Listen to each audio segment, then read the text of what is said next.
Are you ready for us, Monica? We are ready if you'd like to step forward.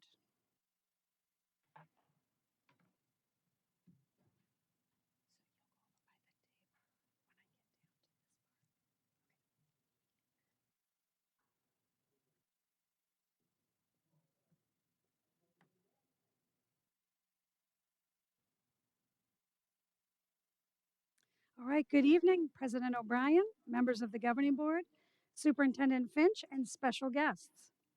Tonight, we highlight our extraordinary AZM2 results for Deer Valley this past year. 80% of our schools had at least one student with the highest possible scale score in either English language arts or math. A highest possible scale score is essentially a perfect score. That's 411 students with perfect assessments across the district. In addition, Deer Valley has 18 students who had perfect scores on both assessments, English language arts and math. To demonstrate how tiny and amazing this group is, we did some math. These 18 students represent less than 0.1% of DVUSD. This is definitely a select and an extraordinary group. Of these 18 students, tonight we recognize 6 students from 6 different schools. 2 of these students have moved on to high school, but they will be recognized with the school where they attended last year. Students, when I call your name, please come up to the table over here. You will pick up your certificate and pin and then proceed up the stairs for a photo. And congratulations on your amazing accomplishment. First up, with the highest scale scores, perfect scores on English language arts and math from Canyon Springs STEM Academy, Violet K. Violet is now attending Boulder Creek High School. And I don't think Violet made it tonight, but let's give her a round of applause.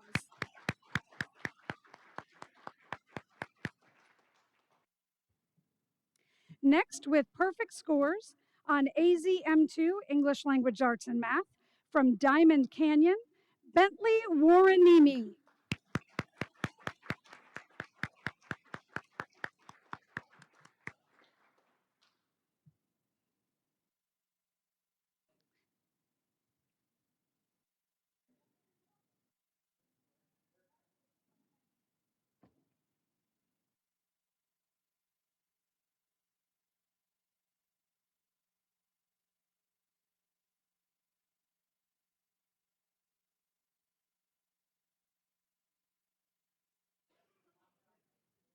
He has an entourage already.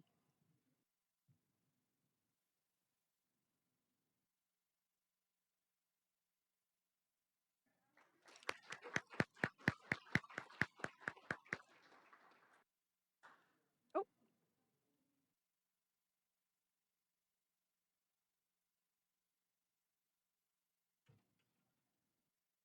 I believe he was in third, right? Last year? You're in fourth now? So the first year he could test, he aces them both.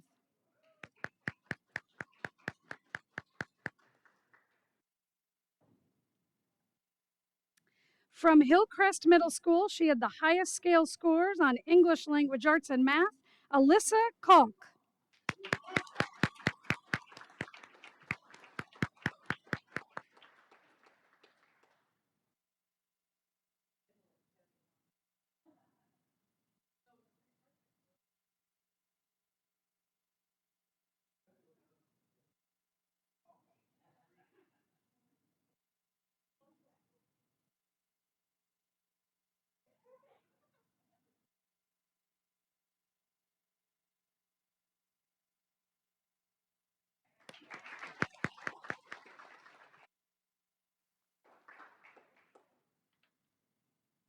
Now, with the highest scale score on English language arts and math from Sonoran Foothills, Jonathan Azurin.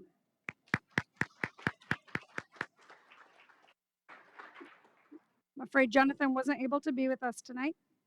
Next up, from Stetson Hills with perfect scores on AZM2, English language arts and math, Sarah Hayden.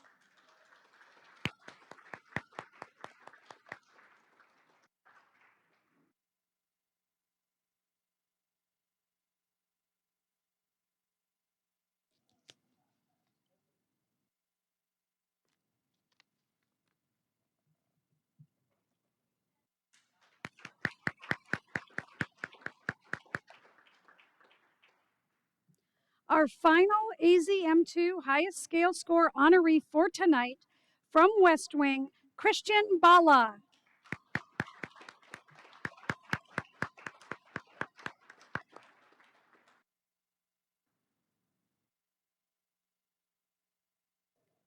And Christian now attends Sandra Day O'Connor High School.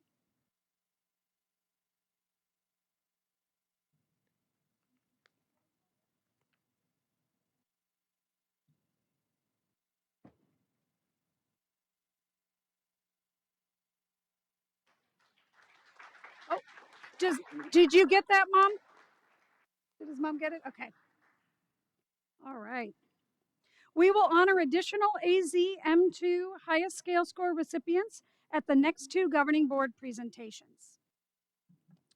Our final award for tonight goes to a student you may have seen before. Back in June, we recognized students from our CTE program who were state champions in their field of study. Our only Educators Rising state champion went on to compete and win a national title. Mackenzie Bremser, now a junior at Mountain Ridge High School, competed at the Educators Rising state and national competition in the lesson planning and delivery STEM category. To prepare, she had to find a DVUSD math teacher who would allow her to teach class and work with that teacher on which standards to teach. She taught Mrs. Solano's Algebra 1-2 honors class at Hillcrest Middle School.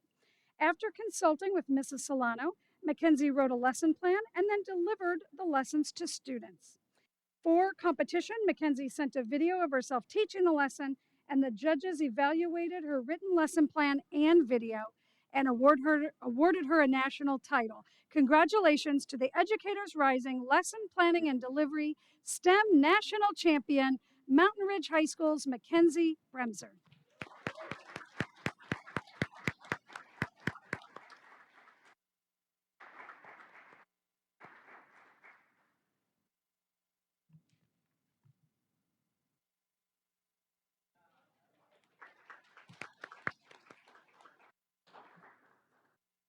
That concludes our awards and recognitions for tonight. We have a public hearing beginning at 45 and the regular governing board meeting begins at 7.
Okay.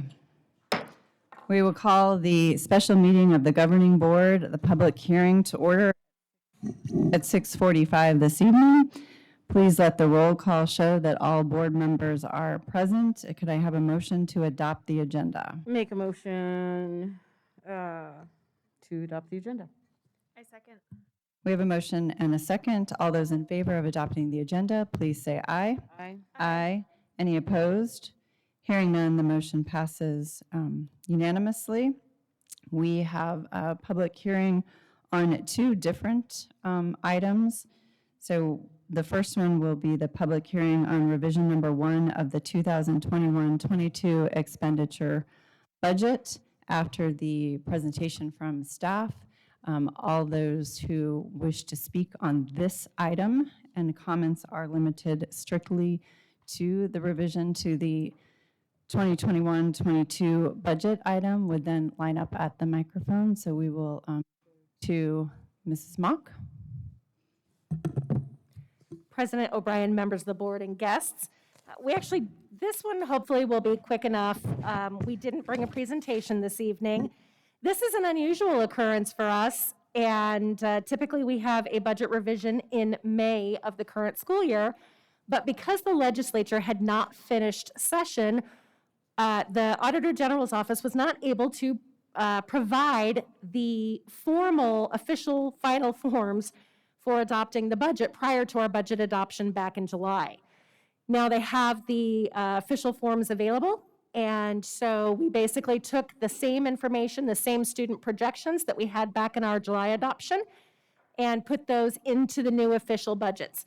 This budget revision is not required, but it is just an opportunity to get some of that information corrected and to ADE and on our website as well. We may still have a budget revision in December prior to December 15th, and we'll definitely have our final budget revision for this school year on May 10th of 2022. The only thing that changed in this budget revision is some of the formulas, specifically some of the weights on the Group B counts. So with that, our Group B count did increase, and at this time, we're looking at 1.186 million increase in our general budget limit. And we will work with NST and the other employee groups and mechanisms for appropriating district funds throughout the school year to determine how those funds are used for the current year or moving forward into next school year. And all of those recommendations, of course, will be brought to the board for formal approval at a regular governing board meeting. And with that, I'll take any questions.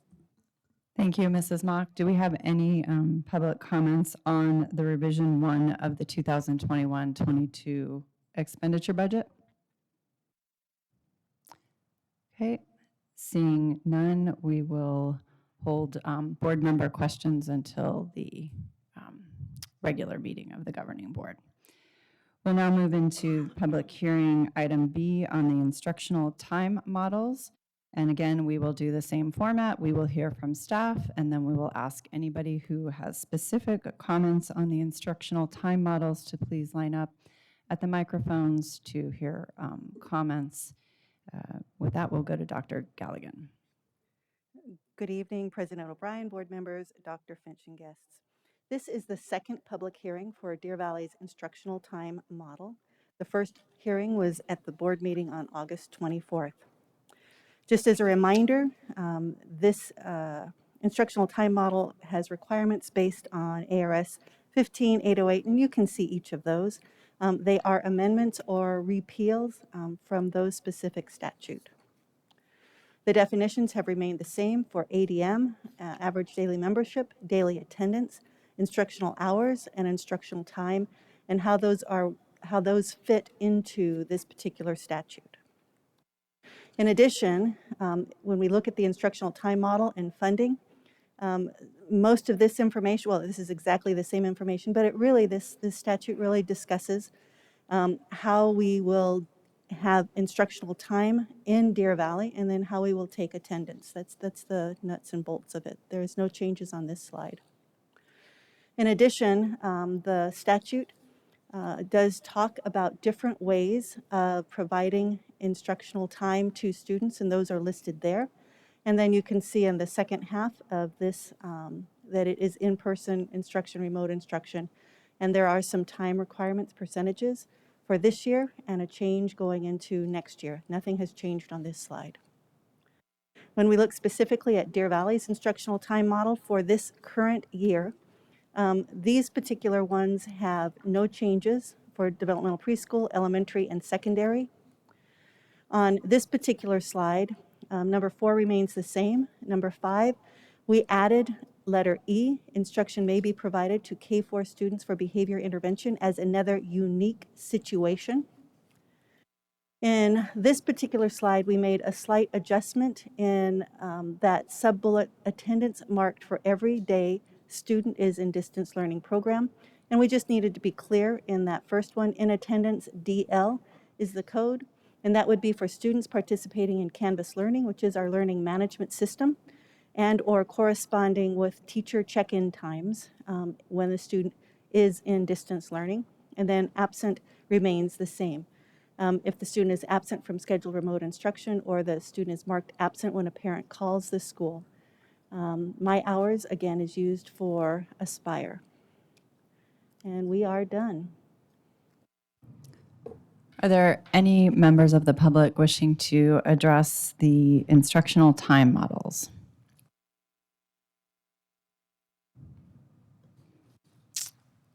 Seeing none, we will also hold governing board questions until we go to the regular governing board meeting this evening.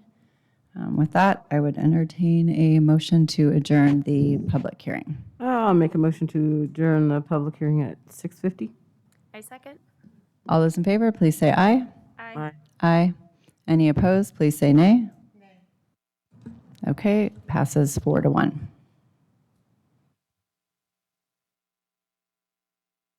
We will start the regular governing board meeting at 7 p.m.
Going to call the regular governing board meeting to order at 7 p.m.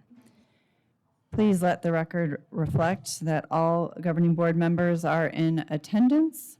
If you would please join me in the Pledge of Allegiance, followed by a moment of silence.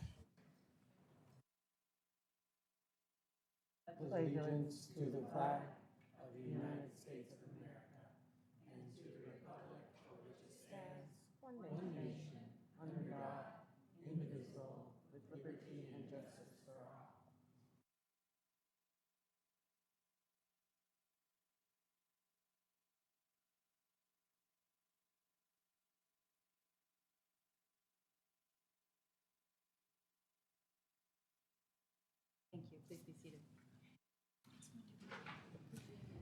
So Okay. we have a couple of public comments to be addressed at the beginning, before we adopt the agenda. So Mrs. Ordway is going to read the admonishment now. All right, and as I'm reading that, if Chris DeRoche and Carrie Bieber could go behind the microphone, that would be awesome. The board invites public comment in the district's business in general, on the district's business in general, and on any agenda item in specific. All speakers must observe the rules of decorum. Speakers must fill out a card listing name, address, and topic, and hand it to the board secretary prior to the president calling the meeting to order. Speakers must make their comments in no more than 3 minutes. If necessary, to accommodate all speakers within the 30-minute overall limit, the board president may shorten each speaker's time. Constructive criticism is in order. Rudeness, vulgarity, disruptive conduct, or remarks disrespecting personal dignity are not in order and will not be allowed. Under the Arizona Open Meeting Law, the governing board cannot discuss or act on any items that are not listed on the agenda. Board members may respond to criticism made by a speaker, ask staff to review a matter, or ask that a matter be put on a future agenda. You step to the microphone, state your name for the record, and your 3 minutes will begin. All right, my name is Chris DeRoche. I'm the mother of 4, a 2020 graduate of Boulder Creek High School, 2 current Boulder Creek students, and my youngest who I pulled and put in a charter school. So I am a real DVUSD parent. I would like to give my opinion about the proposed change to policy BEDD under Rules of Order. You are proposing to change it so it allows the governing board president the sole authority to recess a meeting without a vote of the governing board. I did not elect a sole governing board president. I elected 5 school board members. The purpose of having 5 members is so that they can check and balance each other. It's bad enough you voted to give Dr. Finch sole power over COVID actions. Now you want to give the board president sole power over this. It's not okay. I'm 100% against this, and if this passes, my group will be going forward with the recall measures on all those who vote aye. I know you have the power to pull it from the agenda and vote on it separately, so I am asking that you do that tonight. Thank you. Thank you for your comments. Will you please step to the microphone, state your name for the record, and then your time will begin. Carrie Bieber. I also have concerns about the policy BEDD. I'm hoping that the board will vote on this and vote no. We elected every person on the board. This policy allows the president to end the meeting. With that in mind, please vote no. This will possibly censor not only my voice, but people with opposite voices, and all of our voices deserve to be heard. Thank you. Thank you for your comment. Is there, please pull that for separate consideration. I know we need a motion, but I'm asking that in her motion, it's 6F. Yes, All sir. right, so I would make a motion that we separate 6F from the adoption of the agenda. So move to adopt the agenda with the exception of pulling 6F for separate consideration. Is there a second? Second. Oh, I can't second my own motion. What is wrong with me? Is that? Making did you sure say you're the mo- awake. Mrs. Fisher seconded the motion. All those in favor of adopting the agenda, please say aye. Aye. Any opposed, please say nay. Hearing none, the motion passes unanimously. So now I'm going to make a motion to the agenda as amended. No, No? only one agenda.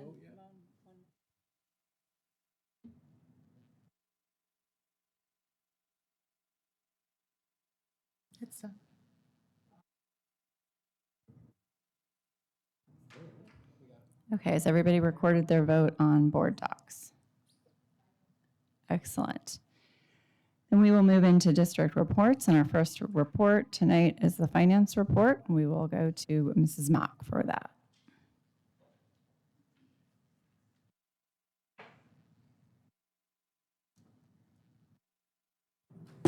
President O'Brien, members of the board, and guests here with us this evening, I am pleased to once again start the monthly finance reports for the fiscal year. The first report we have for you this evening is our student enrollment report. Happy to paint a little bit different of a picture than we had this time last year. At the end of August, we had gone through 18 days of school, at least for our last enrollment report for August.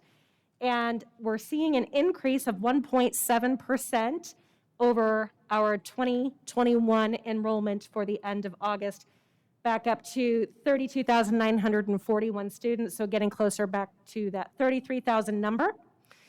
We are seeing steady increase in enrollment in our Aspire online school as well.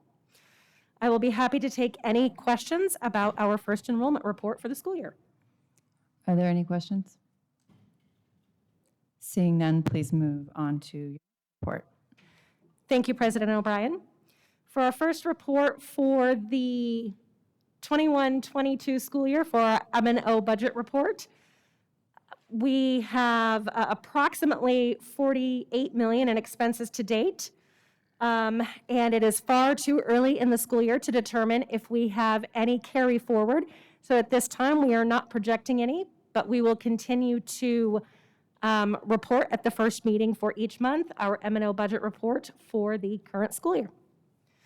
Just a side note, this does not, since this report is for the end of August and our budget revision this evening is happening in September, we have not made an attempt to include any potential new budget that will be captured by the district by revising the budget. So that's something that we would see in our future budget. And with that, I'll take any questions. Thank you, Mrs. Mock. Are there any questions from board members? Mrs. Paperman? So when will there be like an attempt to look at the budget to see the money is going to be allocated? As stated in the public hearing, we would do that through the processes for the district, and that includes the negotiated solutions team, salary and benefit committee, all of those teams that look at how we allocate our funds for the current and or future budget year. We do already have some trigger language in place based on our average daily membership for the year that would allow a one-time payment for staff. So part of the work from last year's committee already made a commitment for some additional funds should we receive them this year as well. So basically it's in contingency. It's already, it was already discussed what's going to be, for example, the stipend for the staff. Correct. Part of Okay. it has been, Well, but we won't know until May, when the school year is over, what our, full budget may be. So typically, we will include that in any plans for the 22-23 budget through those committees and teams. Thank you. Any other questions? Okay, thank you, Mrs. Mock. And we will move to our second district report for the evening, Safe and Healthy Schools Report, Dr. Zurbach. Thank you, President O'Brien, members of the board, Dr. Finch. Tonight, we have our second Safe and Healthy Schools Report, and we'll go ahead and get going. On our agenda, we will cover the metrics, the data, and the dashboard, such as we have done in prior presentations. I also will provide an overview of the operational impact, provide an update on the COVID-19 testing opportunities, and then Mrs. Moffitt will take it from there, and then we'll provide an opportunity for question and answer. Okay, on our community level of transmission metrics, The good news is that our case count does continue to decline, and that's very good. The news that is not so good yet is that it's still a quite high number overall. So you can see in the label where it says a high threshold is greater than 100, that we are still in the high transmission threshold. But again, it is good news that this number is declining, and we hope to continue seeing this decline. As you know from before, as I have let you know, that our internal dashboard numbers tend to correlate quite well with the case count for the community level. So when the community is going up, we tend to go up. When the community is going down, then we go down as well. The rate of positivity has stayed relatively flat. Again, you can see in this graph that it has hovered somewhere in the mid 14%. That is in the high threshold because it is above 10%. And that number is, as Mr. Miglerino and I have commented, very much dependent on exactly who is testing. And so when COVID case counts tend to go way up, more folks tend to start testing, and that can impact the case count. And then when the case count starts coming down, less folks go to, or fewer folks go to test. And so that can account for some of the fluctuations with our rate of positivity. This graph captures the community epi curve, and you can see that the curve is starting to flatten and starting to go down. So again, this is a good thing. For the age count, this particular graph represents children between the ages of 5 and 18. And so you can see that the graph was going up quite a bit. And then now in the past few weeks, it's starting to come back down. And again, that's a very good thing for us with respect to our operations. Our COVID-19 dashboard, this again has a very friendly URL. The community can go to the dashboard on Mondays. We tend to update it at approximately 4 p.m. each Monday. And it has an active case count by each site along with a couple of district locations. And so that total case count, again, has been going down for several weeks in a row. Okay, last time that we provided this report to you, I gave you a summary of the impact on operations. And so I wanted to give you another overview as far as how we have been impacted over the past 3 weeks. So the first presentation, again, covered the first 3 weeks. So this one now will cover the next 3 weeks. And so we have had approximately 126 positive cases transmitted at school. The quarantines that have resulted, there have been about 3,800. That number from a positive viewpoint has been going down though. So if you looked at 3 weeks ago, that number was much higher than it was in this past week.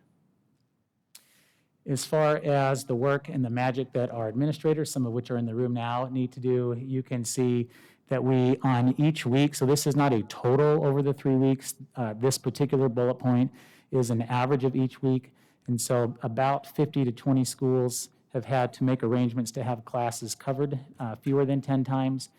We have approximately, again, each week, about 3 schools that are doing it between 10 and 20 times, and then we've had 1 or 2 schools each week that have had to do it more than 21 times. 15% of our schools each week, again, on average, have had to make an adjustment in the, and then you can see that percentage for campus admin that have had an absence due to a COVID-related reason.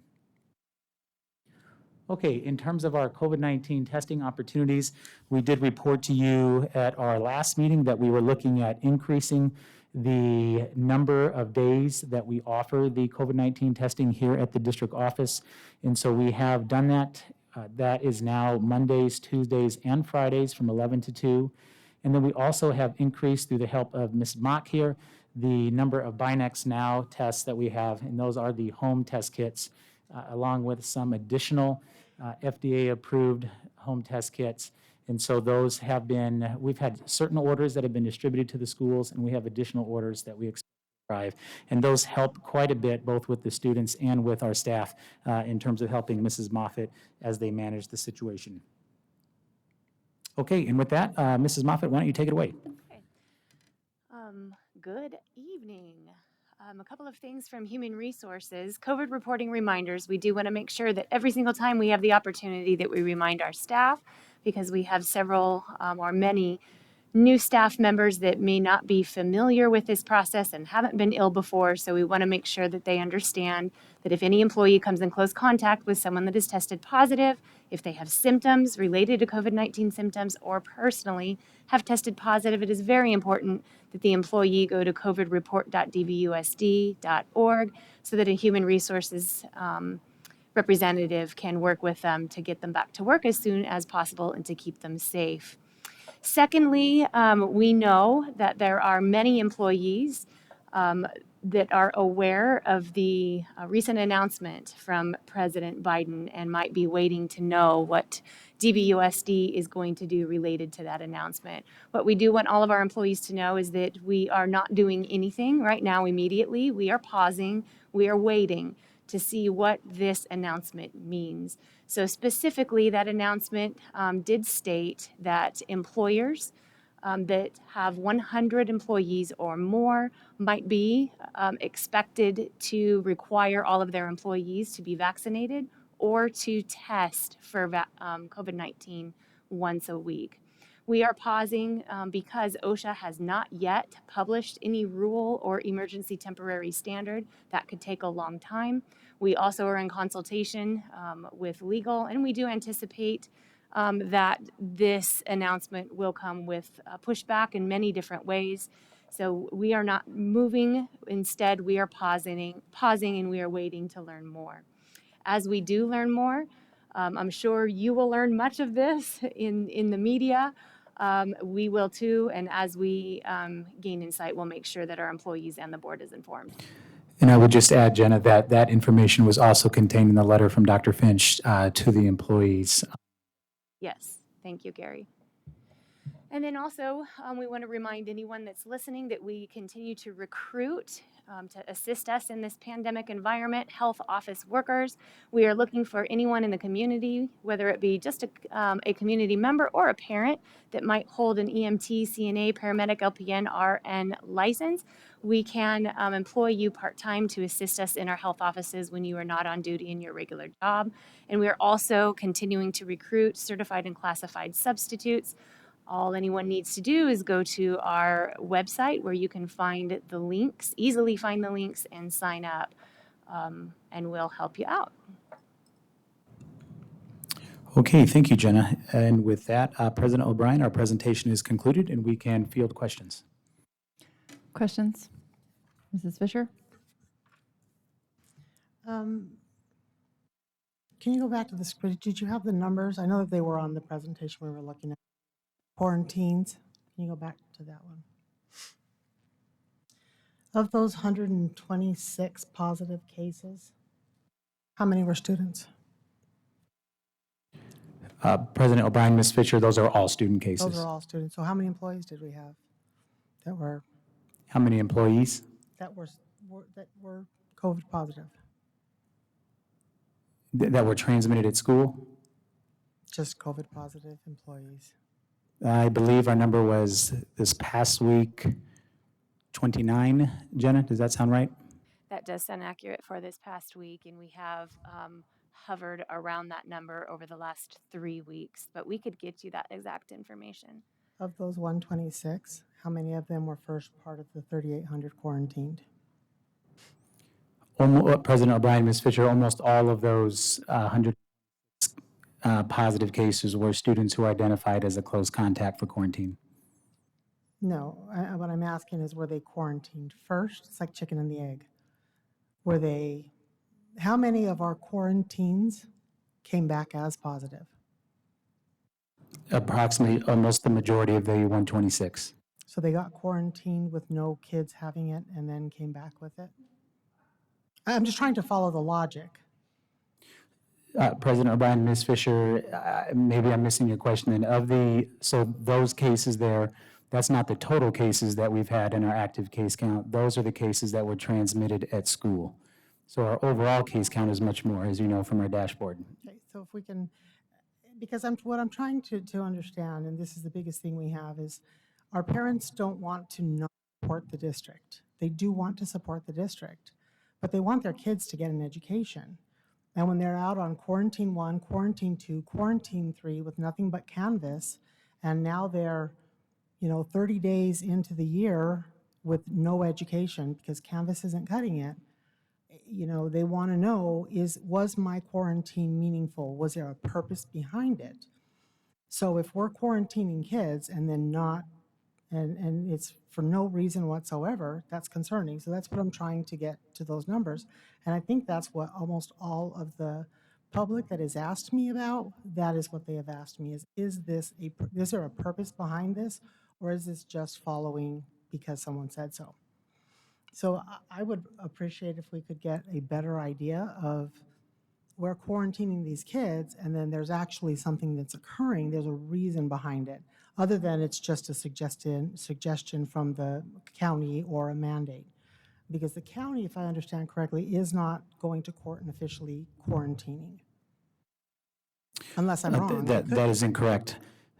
So in terms of the actual number of students that have gotten it from quarantine, that math is pretty simple, Mrs. Fisher, right there on the slide. You can see that it is a small percentage of the total students who are quarantined. So I'm not sure what you're asking for other than what, it is a small number. It's No, and I there on the understand slide. that's a small number, but I'm just saying the 126. In other words, okay, one kid's exposed to, one kid comes in or gets it, and then we quarantine 20 kids around that student. It may only be one that gets it. I get that type of mathematics. Gotcha. But what I'm saying is they want to justify when it keeps happening repeatedly because we're having a lot of that. And a lot of our parents don't feel that they're truly an exposure because we can't even tell them when or where or how long they were exposed.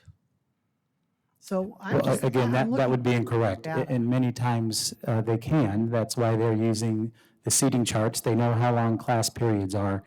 And so when you say they have no idea, I guess I'm not sure, what do you mean by that when you say they have no idea? Well, A class period is about 50 minutes long in the secondary level. And so when they know a student has been seated next to a particular COVID positive student during that class period, then they do have an idea. So what do you mean when they have no idea? when the parents have asked that question, they've been told they cannot be given that data. So if we know that, that's awesome. We need to communicate that to the parents. I think they want to work with us. And many times that's not what the parents have been requesting. Parents have been requesting, they would like to see the positive test information directly from the students as far as what the parents provide. And that is not something, we do not provide a health information record like that to other parents. Well, of course we wouldn't, but none of the parents that have come to me have said the other students' information. Many have, they're saying that's what they want. They wanted proof that the student was positive. Not doubting you, Yeah, they may yeah. request that from you, but when they've come concerned to me, it's been that they're told that they can't even say when, where, or how long they were exposed. I would never want another student's information given out, but if little Johnny is quarantined from the 6th grade, I'd like them to say, we had a student that sat next to him on the 12th, and they sat there together all day pretty much, so it's more than a 15-minute. And the other concern I get is when they're high school, they're transferring from class to class to class to class. So are we just kind of picking kids that may be in the pathway the student walked?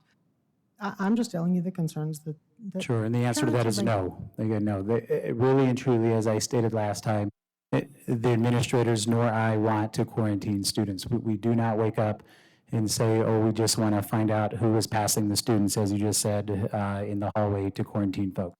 That is not what the folks are doing. They are looking to see, primarily as I described in the previous meeting, at the seating charts, when folks are known to be within the 6 feet, and then when the 15 minutes is there due to a class period.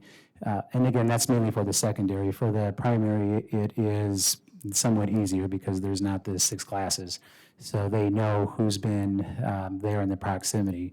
And then to your second part, again, by the requirement piece, it is a mandate from Maricopa County about the quarantine. So again, Deer Valley is not doing the quarantine. We are excluding based off of the county's quarantine, which is required. We'll have to agree on that one, because it's not, there's a lot of mandates that it's not law. So we'll just have to agree to disagree on that one. Because And we can, but our lawyers have. it's going to sway yeah. the other one, and that's just, I mean, if they were to put out a mandate to, I don't know, make each person cut off their left finger, would we say, okay, let's just do it? And I don't think we would. So I do think there is a choice in some of this, and I do think that our senior administration is making somewhat of a choice. But That's what I have lawyers for. Again, I would say that we really have no desire to wake up and quarantine a kid. All of the staff are administrators. I am 100% confident that they would echo what I say, in that we want all of our kids to be in school as much as possible. Absolutely, 100%. However, we do find ourselves in this situation when we are being told by both legal counsel and through Maricopa County with the county attorney and the statutes that this is not a choice by us, that this is a requirement. Okay, Mrs. Reed? So in hopes to help clarify a question that Mrs. Fisher asked, because I know that when I had a student who was exposed to COVID, that was the first question that I asked, and the administrator wasn't able to share it with me, but I asked what class he was exposed in, and they said, I'm sorry, I can't tell you that. So is that something, because do we not share that information because we don't want it to be identifying information to the student and that there would be backlash against that student or that family, or That is correct. okay. Thank you. Mrs. Paperman? So you mentioned that when the community numbers are up with COVID, that within the school, also the numbers go up, correct? President O'Brien, Ms. Paperman, yes, that is correct. We do correlate with the county's epi curve. Okay, well, I'm a classroom teacher. I do have 28 students that were mandated that all of them to be masked.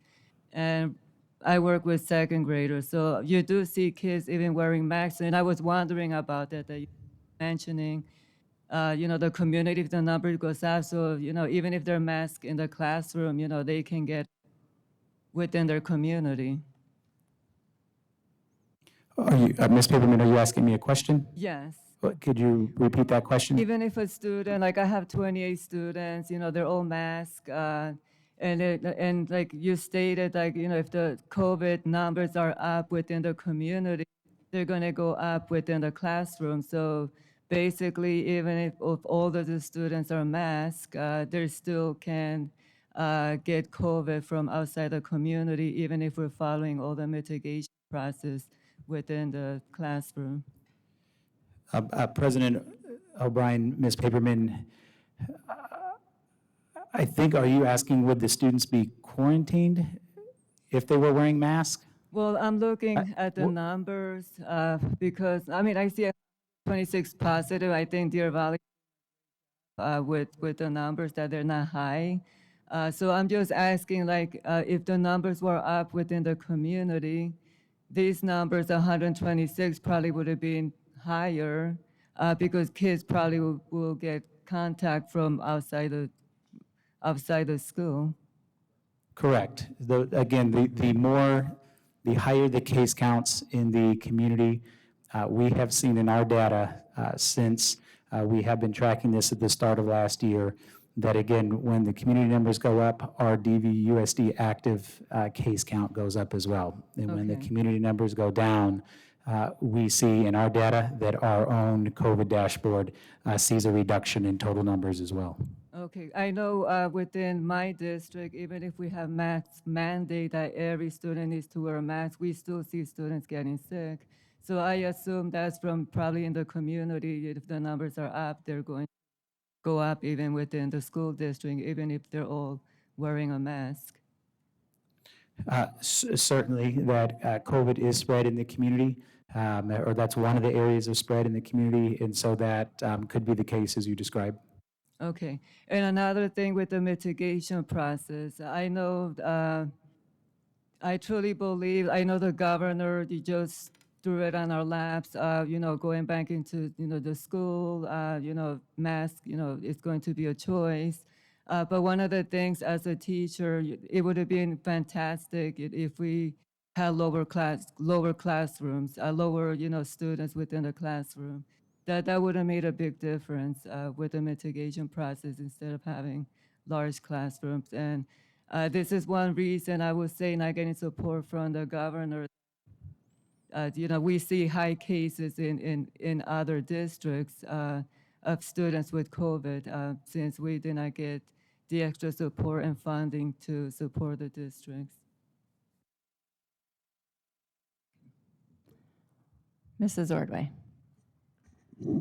Going to quarantining, if there was, is there a difference when you're quarantined if you are a person, whether it be employee or student, wearing a mask? President O'Brien, Ms. Ordway, yes, and that is let me answer that in two parts because it necessitates a two-part response. There are differences between the student and the staff member. So with respect to a student, there is a provision in the quarantine requirements where they provide exceptions for the need for a student to be subject to quarantine. One of those is if the particular student who is COVID positive is wearing a mask, and if the other students that would be identified as close contacts are also wearing a mask, that they then are exempt from quarantine, or in other words, they are not subject to that mandatory quarantine. So that's the student side. Right. The staff piece is different because there's a couple reasons. One, that particular provision actually does not apply to adults. However, there's a different provision, which is the essential worker status. And so essential worker status then provides Mrs. Moffett and her team some discretion as far as how they would determine if someone needed to be quarantined. Mrs. Moffett could talk about this at length, but they too have kept track of their data. They have analyzed their data and have they know when it's likely someone may become COVID positive or not, and so they use that as one of the factors in terms of determining when someone would quarantine or not. So if we required indoor masking, our quarantining would most likely go down for our students.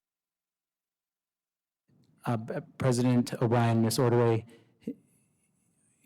your question is if we required masking, would quarantine go down? Would there be a great possibility of the quarantining going down? Yes. Yes. Okay. All right, that's it on that. And then Jenna, or Gary, maybe this is you too. I don't know. Okay. Or maybe it's Jim. Who knows? I know that we are so down on our cafeteria staff, our food service workers, depending upon the size of the school. Are we noticing that our kids are not getting that full 15 minutes to eat? And if you don't know that answer, would you maybe get with Joan and see if that might be an issue for our kids not getting enough time to eat, if there's not enough time to serve?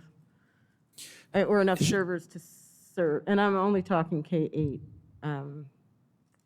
That's the only configuration I'm referring to. Yes, that's information that I could find out for you and put in a board update. Because I know that we are not able to utilize our fabulous volunteers like we used to when we were down food service workers. So I was just wondering if that's been impacting time, their eating time.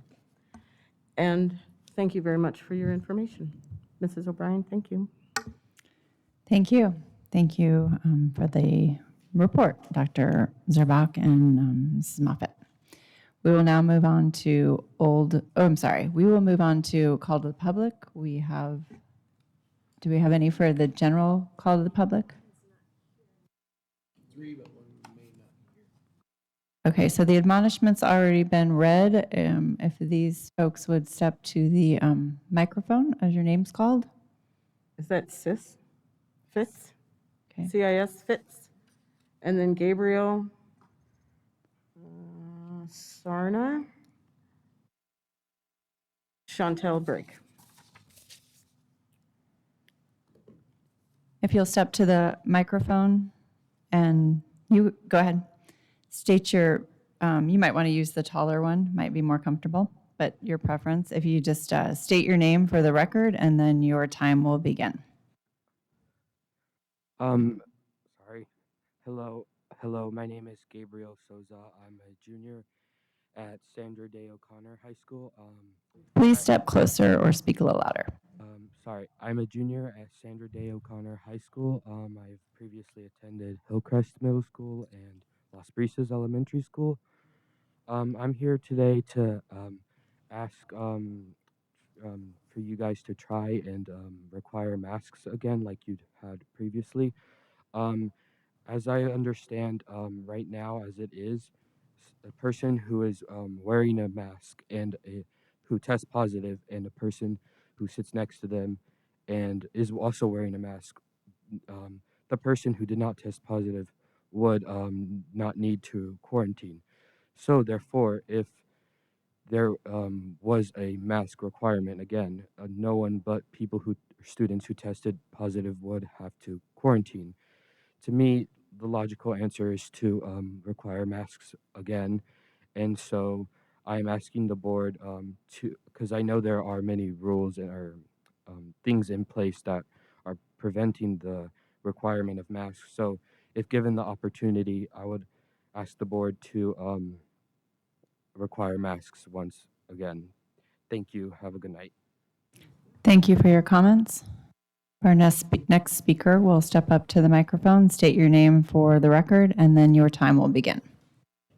Name is Chantal Brake, and I have 8 kids, one a 2020 graduate from Boulder Creek, 3 more at Boulder Creek currently, and 4 more at Canyon Springs Elementary. We've had multiple quarantines in my house, as you can imagine, with that many kids. My son, I'll use as an example, he's a sophomore at Boulder Creek. He went from a straight A honor student, to barely passing. He's given up. I don't understand the required instructional hours that you guys have on paper. They're not getting that when they're in quarantine. They're not getting any instruction. He's given an assignment and he's expected to do it, and he doesn't know how. And he can't even reach out to his teachers. I just don't understand how those needs are being met. When he's home healthy, he should be in school when he's healthy. He's not the one who's sick. And I'm sorry, but wearing masks last year didn't stop the quarantine. So masking up, I don't think, is the answer. But if you're going to quarantine kids who don't get the shot, then you should quarantine the kids who do, because it's proven that they're still spreading it, they're still catching it. I know personally 2 of my daughter's friends who got the shot, got COVID. They were still in school up until the point that they got COVID. They weren't required to quarantine when my daughter was because they had the shot, but they still caught it and they still can catch it and spread it. So I feel like my kids are being discriminated against and they're not getting the education that we pay for. Also, my son, like, his classes are software development. We don't have things at home that he can do the class in. He does AP chemistry. He can't do that at home either. It's hands-on. Spanish. I don't speak Spanish. I can't help him with anything. I just don't think it's right. I don't think it's fair, and I think it's discrimination, and there's got to be a better solution. I don't, and I also, I was wondering if, like, why can't we get antibodies tested and show that for proof?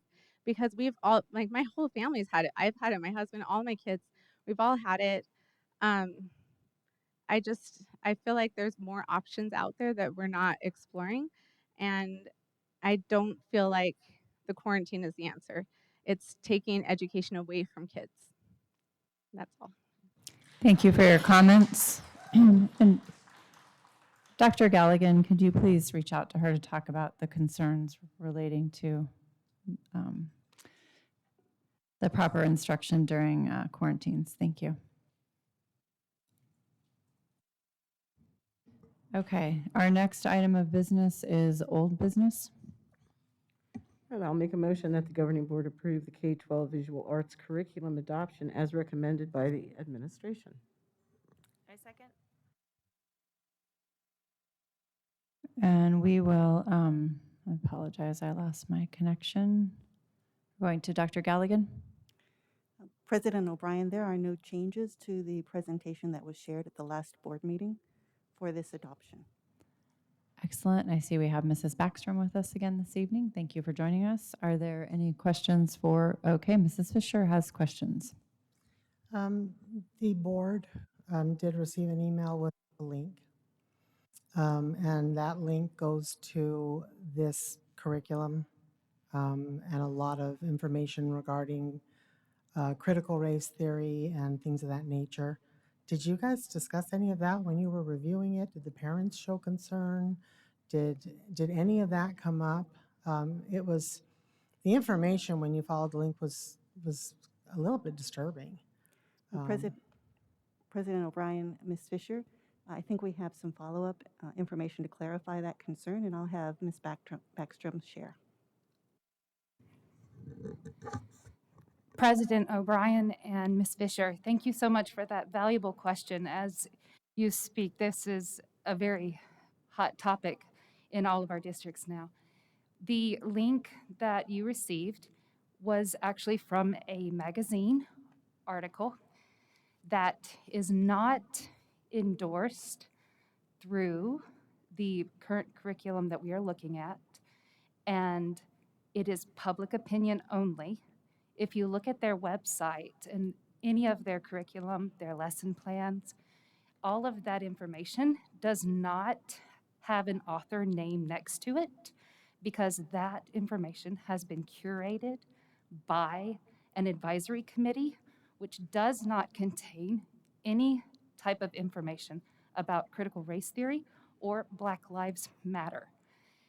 The curriculum that we're looking to adopt is strictly about curriculum.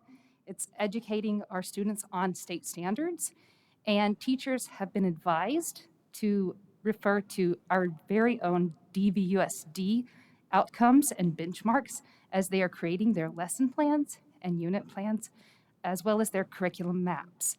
So all of these things, the articles in which you are pertaining to, that is on their website because they are a public education university. Therefore, their magazine articles are submitted from constituencies from across the United States. And this particular article was submitted from someone in California, where her districts are having to conquer these huge issues and topics. So the article very clearly states that there is certain states, and it does list every state and links to the law that these certain states do not support the usage of this particular material. Therefore, this article is informative only and not to be adhered to through school districts within these particular states. And that would be in the second paragraph that you are looking at in that article. Doesn't look like an article to me. It looks like a lot of curriculum discussion. And there's actually two links, so I'm not sure which one you're referring to. It goes to the Art of Education University, their philosophies, what is critical race theory, and what might it look like in the art room. The other one,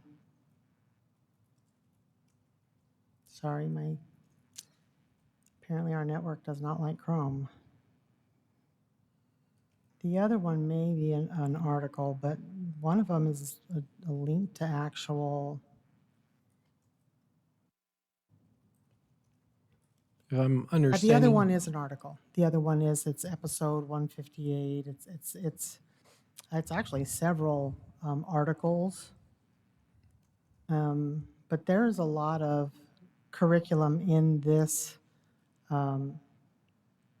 that is directly related to Black Lives Matter and critical race theory. How can we guarantee as we adopt this that, you know, that portion of this product, of this corporation is not going to be brought in here when our laws are already challenged because the overall liberal public education system is going to fight anything that does not fit their agenda. So what guarantee do we have that that is not going to be brought in through this? And I will say I didn't have to, he sent it fairly late and I was at work. So I haven't read through all of it. The second one is definitely articles. The first one is definitely curriculum. So. Dr. Finch. Yep. This, I'll reinforce what Ms. Backstrom said. This is a vendor, and they sell to everyone in the whole country, probably around the world. And so what we do is we go and get the things that we want that line up with the Arizona state standards. And that's probably true with all vendors. All vendors, if they sell to California and Massachusetts and Arizona, each company, each district have a unique relationship, and then we download what we want to use that meet the Arizona state standards. So when we tell you that's not part of the Arizona state standards, we will not be using it, and that's how it's set up. So is there a guarantee that a teacher can't download it? Correct. With an access? Correct. When we gather that, when we buy something, we import it to us. And that's true with all vendors.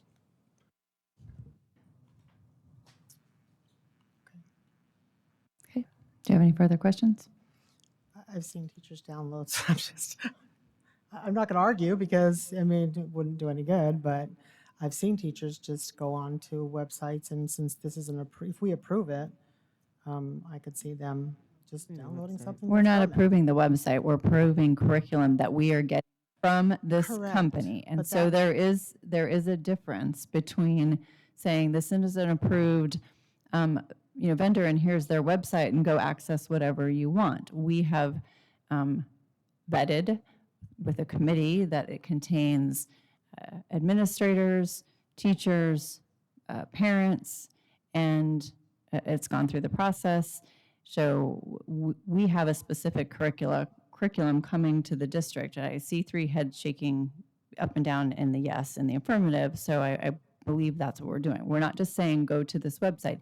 The truth is every teacher, anybody, could go to any website, right, and pull it out. That is why we have district policies. It's why we have administrative management guidelines. It's why we have state statutes. And certainly we also have a process by which somebody can file a complaint or call a teacher or call a principal and say this is not right if somebody does something that is not following our state standards and our district's curriculum.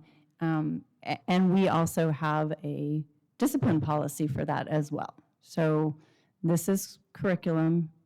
I understand that you may not believe that this is what we're going to do, but we are having our administration say this. So no, I do understand. We are getting curriculum from the Art of Education, who just happens to have critical race theory in their curriculum. Available as a potential to have curriculum. It does not mean that everybody gets that curriculum. No, Dr. Gallagher, you're shaking your head, so please correct us. Yeah, President O'Brien, the resource that our adoption committee reviewed goes through a rubric process, and part of that rubric also looks at, does this material have controversial material attached to it?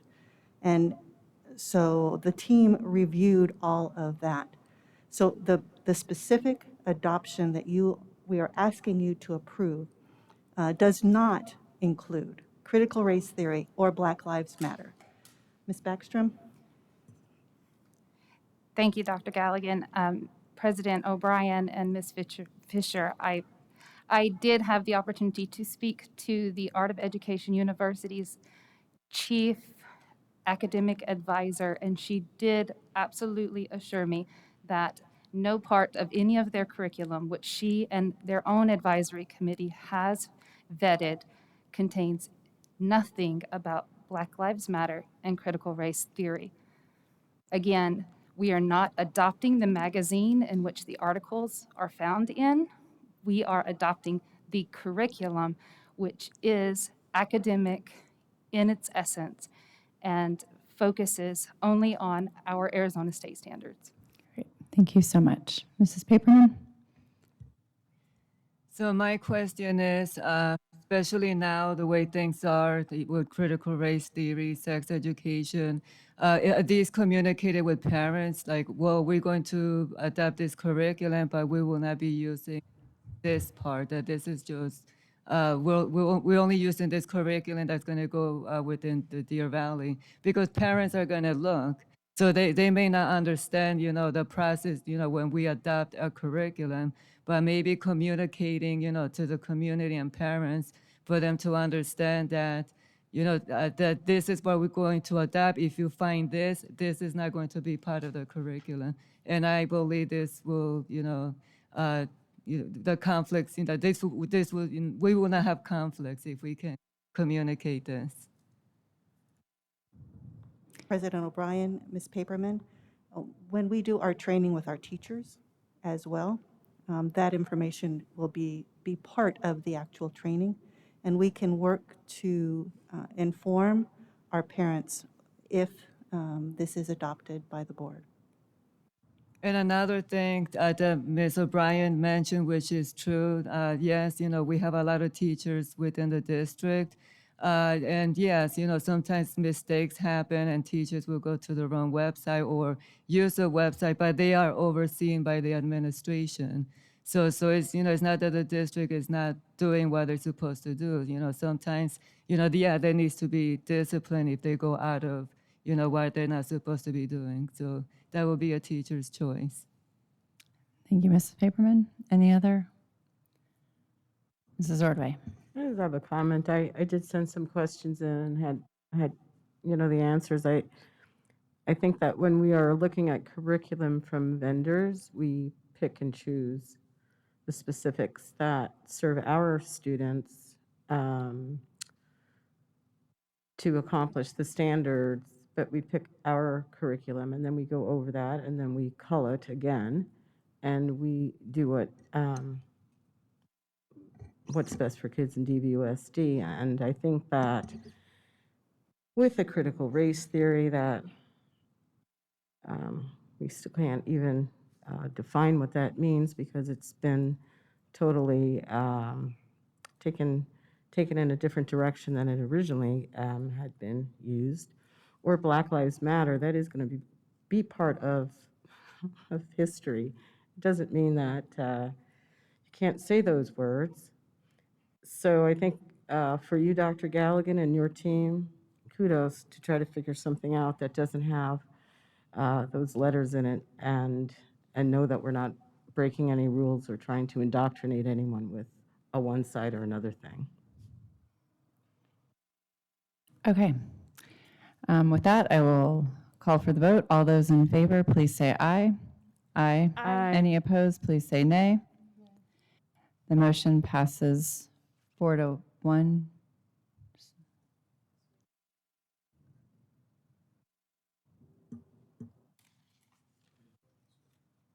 I did. Was that a correct vote? Okay, thank you. You ready? Yes, we'll move on to consent agenda items. All right, I would ask that make a motion that we approve consent agenda items 6A through S minus 6F that is going to be considered separately. I second. We have a motion and a second. All those in favor of approving consent agenda items 6A through 6S with the exception of 6F, please say aye. Aye. Aye. Aye. Any opposed, please say nay. Sorry, did you vote, Mrs. Fisher? I did not. I just didn't hear you. Okay. Yep, all of the, sorry. Motion passes unanimously. Thank you. We will move on to 6F. I'll make a motion that we approve item 6F, Governing Board Policy BEDD, Rules of Order. Is there a second? I second. Okay. This item I pulled this item because we had a couple of comments at the beginning of the meeting regarding this addition to the policy. We're at the Arizona School Boards Association, or I was at the law conference where this item was discussed. This has been a part of the law. It is about calling a recess to return order to a meeting when things have gotten out of order. It is merely a recess to bring the meeting back to order. A governing board president may not adjourn the meeting on their own if they were not able to bring order back to the meeting, and we would do that in concern for safety of our staff and our constituents who are here, as well as our governing board members. The governing board would need to come back out and take a vote to adjourn. As I stated, this is already permissible by law. I think that given the climate over the last 18 months, what they wanted to ensure is that governing boards and governing board presidents in Arizona knew that they had the ability to call a recess without having to take a vote. Again, does not give the governing board president any power to adjourn the meeting without a vote. Are there any other comments or questions? Mrs. Ordway? I was just going to say, it has been there, and it is for your safety. It is to quickly recess a meeting so you can get into a place that is not standing out here. It has nothing to do with a board president having power to do anything other than keep his or her board members and people in the audience safe. Any other comments or discussion, Mrs. Paperman? So from my understanding, this is a decision that we're governing boards, and this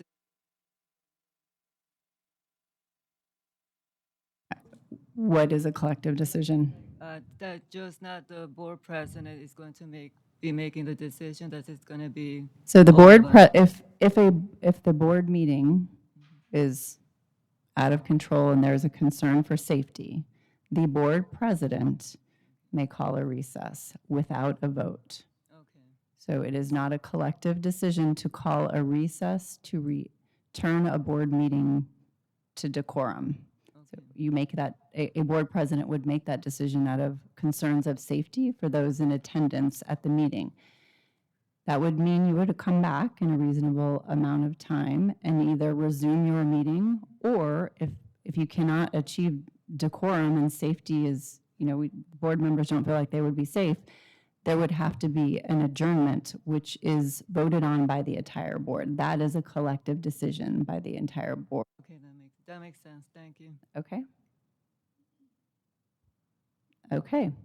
There's no other discussion. I'll call for the vote. All those in favor of approving BEDD, please say aye. Aye. Aye. Any opposed, please say nay. All right. Motion passes 4-1. We'll move on to action item 7A. Yes, I would recommend that the governing board. Did I say something?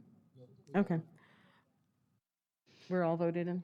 Everybody's vote is All recorded. right, I would make a recommendation that the governing board approve employee out-of-state travel as per governing board policy GCCE. I second. Any discussion? Mrs. Fisher? It was my understanding that our cabinet decided they wanted to continue the consortium, and Mr. Finch decided he did not want to be part of that, but he wanted to go to the AASA. Has that changed? No, that's not true. We are still part of the consortium, but they haven't been meeting because of COVID. So are they not meeting this year? And that's why everybody wants to go to this meeting? Correct. Now, a few years back, we had a concern from the community that all of senior leadership was gone. And if something happened, what security measures do you have in place for all of you to go Mr. for a week Miglorino is off going to be with, staying. or no, it's not a week, it's 16. Well, it is a week. I have So who will 9 still be cabinet here? members, and so there will be 6 So administrators at So all, 6 administrators will still be here. Yeah. So all of senior leadership. including Mr. Miglorino, my deputy superintendent. So not all of the senior leadership will be gone. Mr. Miglerino will be here as well as 5 other cabinet members. 6 others, yep. Okay. Okay. And the real Is boss, there Sheila. any other questions or discussion? All those in favor, please say aye. Aye. Aye. Any opposed, please say nay. Nay. Motion passes 4-1. Make a motion that the. Hold on. Oh, sorry. Please record your vote. No. Did it go? Are we all done? All right, I will make a motion that we approve addenda pre-approvals. I second. Any questions? Okay, hearing none. All those in favor, please say aye. Aye. Aye. Aye. Any opposed, please say nay. I'll just abstain. Okay, 4 ayes, 1 abstention. The motion passes. I don't have it.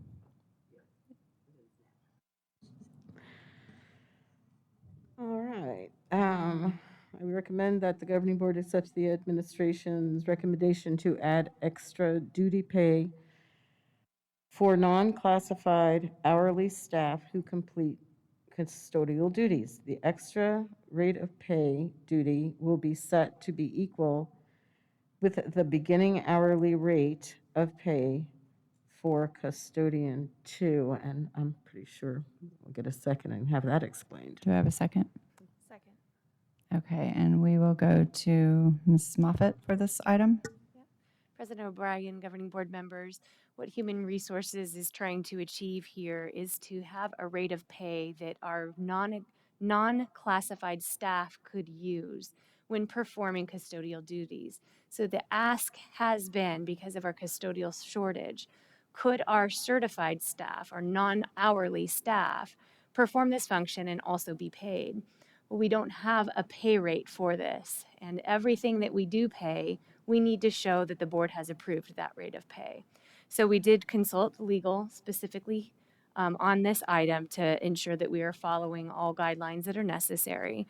And of course, the recommendation is to utilize a rate that is equal to a custodian that performs this function. So that's why you see the formula as you read it. Currently, that rate of pay is $12.21 to change in January to be $12.80. So that the board would not have to approve that rate every single time that is adjusted, that you are approving the formula for that rate. So the attached pay sheet that you do see is the same one that we brought to you in the summer when we made adjustments for our non-hourly staff who have a prescribed rate of pay for different functions. Are there any questions? I would just like to know, is there a reason? I mean, do we have a lot of teachers that are acting as custodians, or is this just for them to clean their classroom, between classes or when they're on, President what is this O'Brien, for? Ms. Fisher, it's a really good question. It is not likely going to occur very, very often, but we have been asked more than this year if this. What we can't do is employ someone as both an hourly classified staff member and a non-classified staff member. So in this case, this will allow those that would like to do this, would like to step in and perform some custodial duties a couple of hours in the afternoon because they do have a custodial vacancy. They would be allowed to do that and receive compensation for it. So do we have something in process or a procedure or something to ensure that they complete their duties of their full-time job? I mean, what I wouldn't want to see is a teacher saying, well, I'm going to give up my prep time so I can go clean the cafeteria for $12. I don't know why they would, but But you know that that's the kind of things that a community member is going to see a teacher doing something like that, and they're going to, true or not, it's going to be a question that comes. So are we? It's a great question, and this would be allowable outside of their normal working day. So when they're if it is a teacher, if their normal teaching day is done and their meetings and responsibilities are done, then they can move into performing the custodial duties. So it would likely be an early morning or evening responsibility. This would be similar to a teacher who had a second job away from the school district, correct? Okay. Thank you very much. Do you have a question, Mrs. Reed?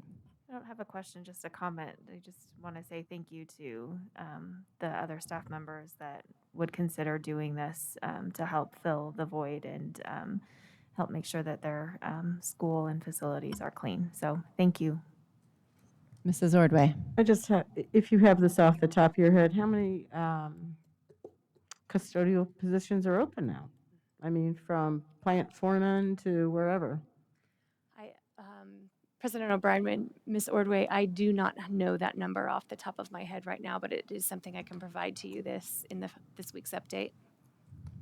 It apparently is a large number that would require other than our hourly employees to want or need to certainly clean, is a number correct? we're not comfortable with. And I believe, as I shared with you last time, when in the last report, I provided the staffing update, and at that point in time, we were struggling, and we do hire a few and sometimes lose a few, and our contract agencies are struggling as well, filling those same jobs.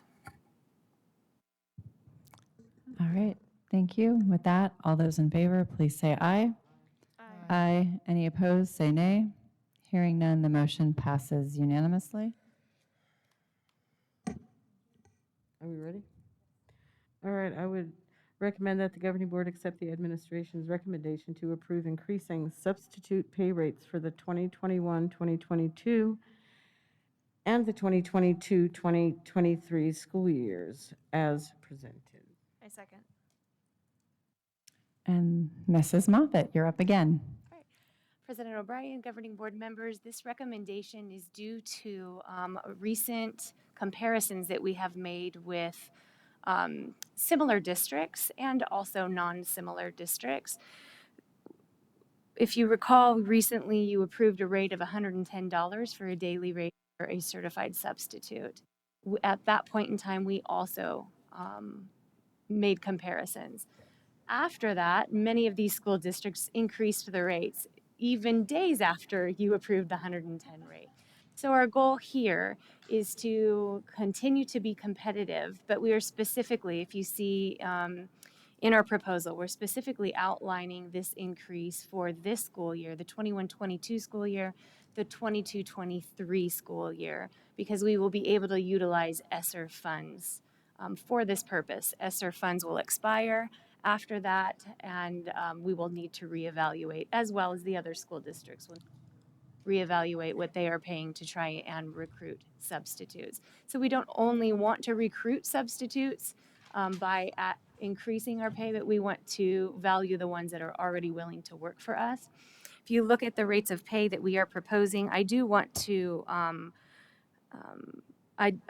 call out the VIP rate of pay. That is not an increase. It is just listed for information. We are proposing a rate increase of, for the daily rate to be $130 and the long-term rate to be $175. The 202 rate was established, and it is outlined, I believe, in the certified manual. And as we looked at this, I believe it was established back in the late 90s for a specific small group of employees, a lot larger then, but I believe we only have 6 of those employees left where that agreement was made. So that is, again, driven by a formula. We're not proposing it increase. It's for information purposes only. Thank you, Mrs. Moffett. Any questions from governing board members? Mrs. Paperman. I believe that, I know in my district we have a shortage of substitutes. So I know everything comes down, to the budgeting, to be competitive. And having that support that we need right now, especially, if teachers are getting sick. And yeah, so if there's no substitute, the teachers cover for those classes and they get compensated, correct? President O'Brien, Ms. Paperman, yes. We have recently implemented the requirement for all campuses to use sub-rotation pay when they are on sub-rotation. Okay, thank you. Okay, all those in favor, please say aye. Aye. Any opposed, say nay. Hearing none, the motion passes unanimously. You're all good? All right, I would recommend that the governing board accept the administration's recommendation to approve the instructional time model for the 2021-2022 school year. Do we have a second? Sorry, I second. Do we have any questions or comments? Mrs. Fisher? What's the primary reason for bringing this forward? Is it so that we can just continue to get paid while kids are quarantined and on Canvas? I mean, that's the direct question I was asked. And I know that sounds a little, I thought of ways to try and soften that up, but I don't know. That is what it appeared to be. State law. No, it's state law that we can change it. That part is state law. I can't change state law.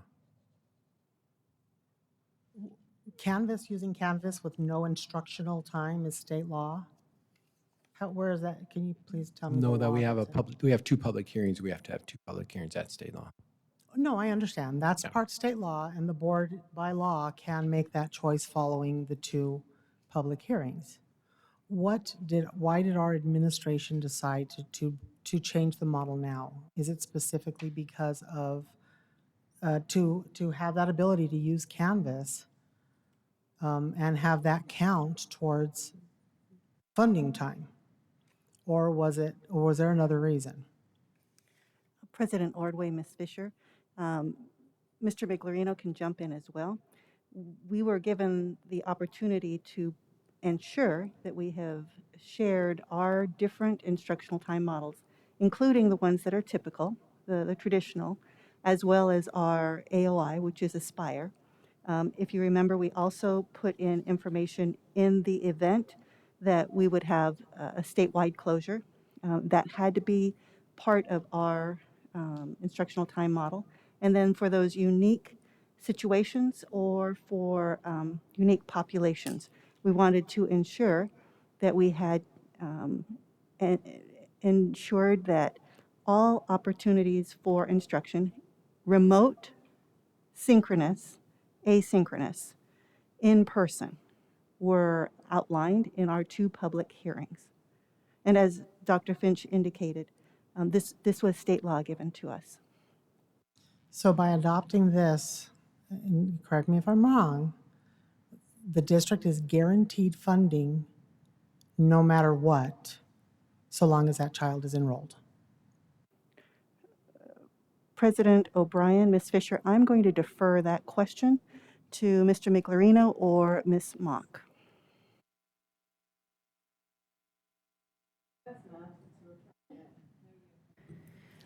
President O'Brien, Mrs. Fisher,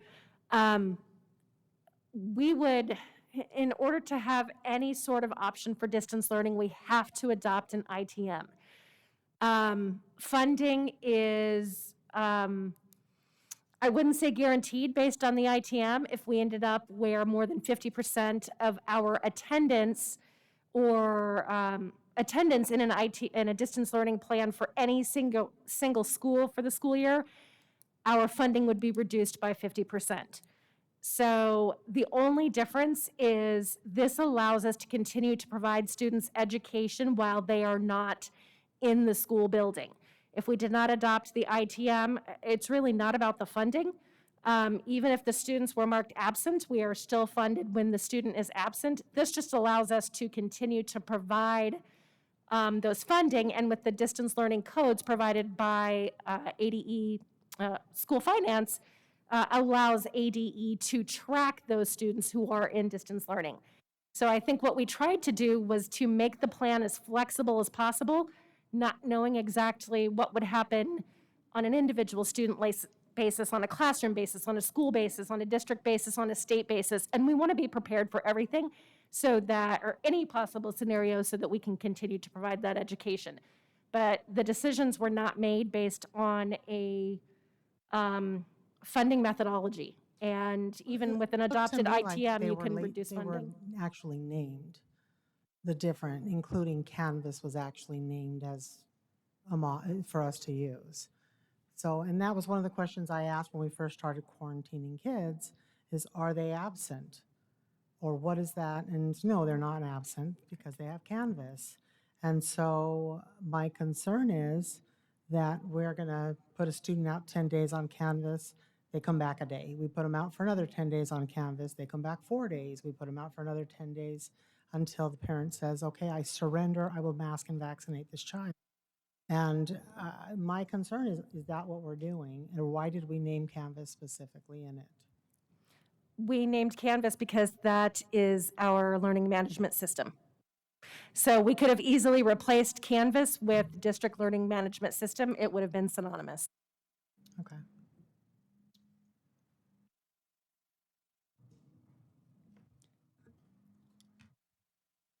Okay, seeing no other questions, call for the vote. All those in favor, please say aye. Aye. Aye. Any opposed, please say nay. I just want to explain my vote because I want the parents to understand that I'm going to vote aye for this. I do not support what's happening to your student Canvas. I do not support the damage being done to them. However, if we don't adopt this, there are other kids who are online that we really need them to have those services. And for that reason alone, I am going to vote for it. And with that vote, we approve that unanimously. We will move on to item 7F.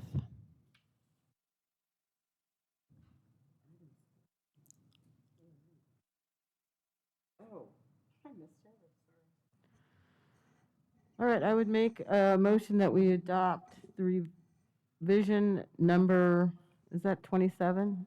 I'm sorry, number 1 to the 2021-2022 expenditure budget. I second. Are there any questions? All those in favor, please say aye. Aye. Aye. Any opposed, say nay.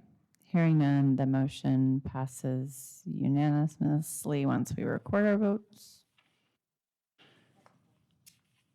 Okay. You're good, Mrs. Taylor? Awesome. All right, we're going to move into our preview items. And for that, we will go to Dr. Gail Galligan. Oh, no, sorry, wrong. Oh, no, it is Dr. Gail Galligan. I apologize. Or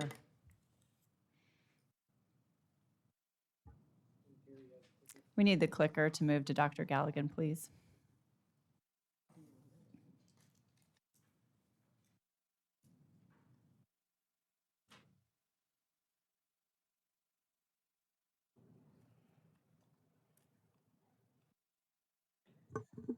President O'Brien, members of the board, and guests. This evening, we bring you a preview of these particular policies. There will be beyond curriculum instruction and assessment, human resources will also have some of the policies to review. As you can see here, these policy advisories are from the 55th legislature, the first regular session in 2021.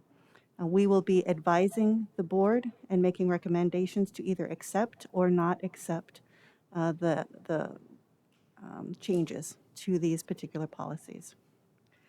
The first one is policy IC, which is, let me get to it,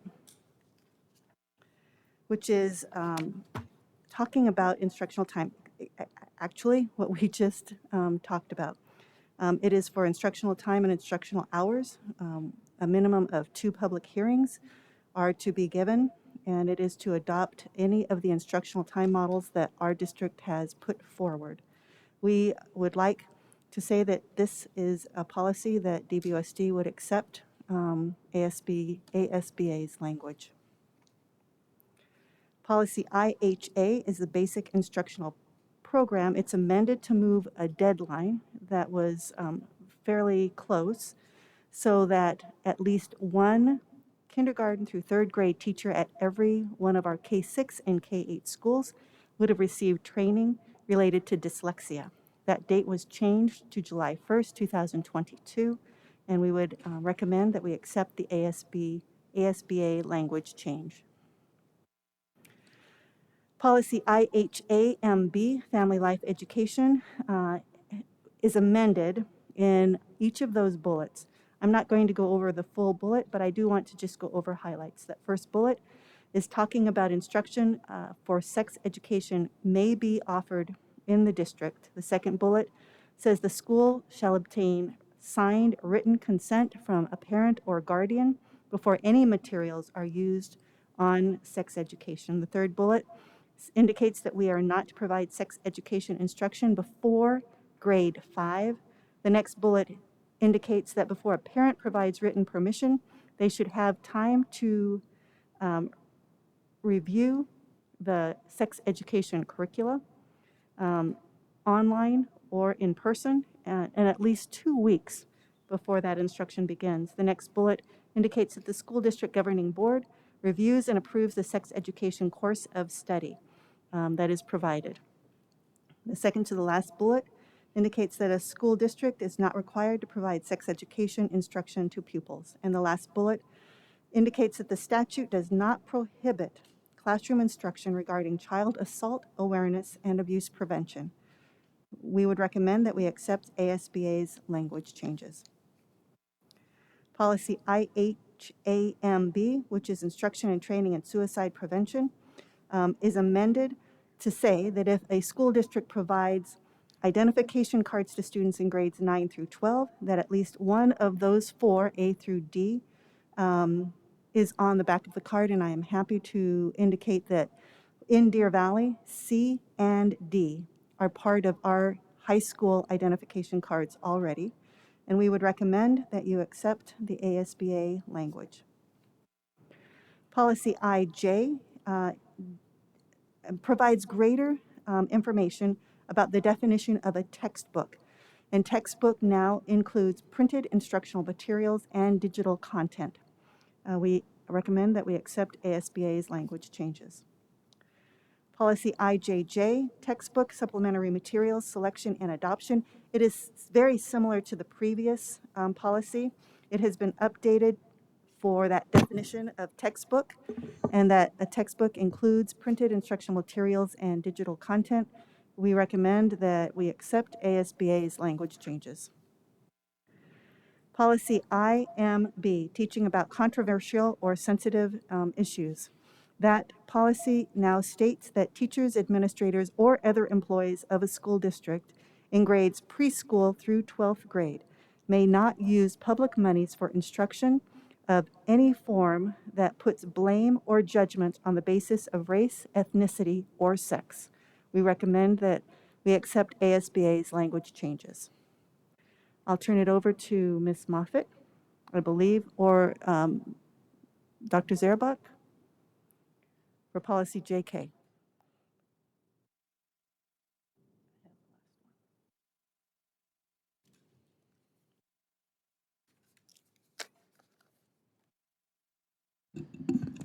Okay, we have 3 policies here for a first read for you. All of them deal with House Bill 2123, which is a new House bill set to go into effect on after September 29th.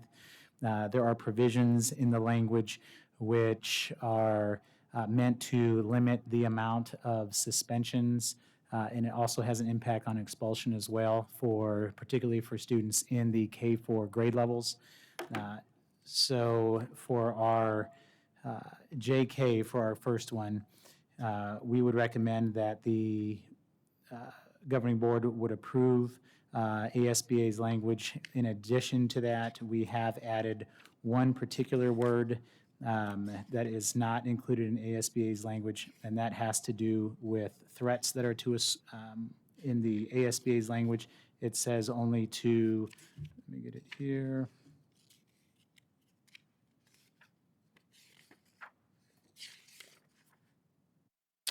teachers or other students, and we have added the word schools as well. So general threats that are to a school, we have also included in terms of the regulated speech component. For policy JKD, again, this is very similar because this speaks to the student suspension. And so for this particular one, again, it has all of the language from the House Bill 2123. We'll recommend again that that the governing board would approve this. We do not accept the ASBA's language as is, and that is because previous to this, the governing board had already made a modification to this policy, which allows for Vista Peak to be an alternative to suspension. So that is not something new, but that is the reason why it's not a copyrighted for ASBA. Okay, and then for JKE, this one is specific to expulsion. And again, just to repeat, this is due to the House Bill 21 language, which does put on specific restrictions when you can do this with students that are in grades kindergarten through the 4th grade. And on this one, we would recommend that the governing board accept ASBA's language. Dr. Galligan? Policy KB, parental involvement in education, is very similar to policy IHAMB. The altered language includes information on instruction, learning materials, or presentations regarding sexuality in courses other than formal sex curricula. It would require parents to opt their children in to any instruction such as this, including learning materials or presentation. It reiterates language that was added to ARS 15113, requiring parental consent before providing sex education instruction, and you just heard that in the previous policy. We recommend that we accept ASBA's language. These are preview this board meeting and will come back to our board at the next board meeting for action. Thank you. Are there any questions at this time? Mrs. Paperman? So my question is, like policy, they have to be parents' consent. If those aren't followed through, what's the accountability? President O'Brien, Ms. Paperman, once the board chooses to accept ASBA's recommendation, this information goes out to our campus administrators, and then they will be aware of changes in the policy. And then we also review policies on a yearly basis with our campus administrators. Okay, I see what you mean. Okay, thank you. All right. Then we will move on to governing board reports. Mrs. Fisher? Mrs. Paperman? I would like to say that as a classroom teacher, we're working really hard this year, and every district is trying their very best. It's very difficult to figure out, right and wrong answers with the mitigation process, and even having large class sizes, we're not getting support from the governor. Also trying to fill in the holes from the students that were online, and now we got them back. So teachers, for this year, it's going to be very challenging, and I will say to the administration to have some compassion for our teachers, because going through from an online teaching through challenges that we face, and now we're returning to school, and then we have no ways of teaching to reach our students. So just have compassion to our teachers and moral support.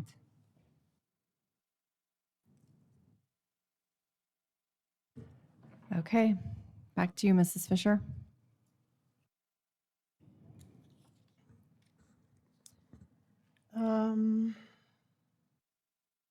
Before I hit the law conference, One of the things I want to note, and there's been a few different things in the meetings. I believe Ms. Reed at one point had mentioned, the public understanding and being kind. I want to say that there is an extent for kindness and understanding, and I think everyone up here, well, I would assume everyone up here, knows that when you signed up for this position, you signed up for some people to hate you and some people to love you, and that's just what it is, and you're going to have both, no matter whether you're a vocal board member like me or a quiet one. It doesn't make a difference. You will have your people who, on either side, have an issue with you. One of the things that I saw last year when I was running, and I did not support it, in fact, I was very vocal about it to the individuals, was when they talked about showing up at the board members' houses. And I took a great exception to that, and I said, no, don't do that. That's their home. You don't do that. And part of the reason I understood that was because during the whole Audiota thing, I was followed home. I had to have security. I had to make arrangements with my neighbors. I had to have a weapon at my front door for safety, and much more. This, regardless of whether this is an unpaid position or not, it's ridiculous when it goes that far. And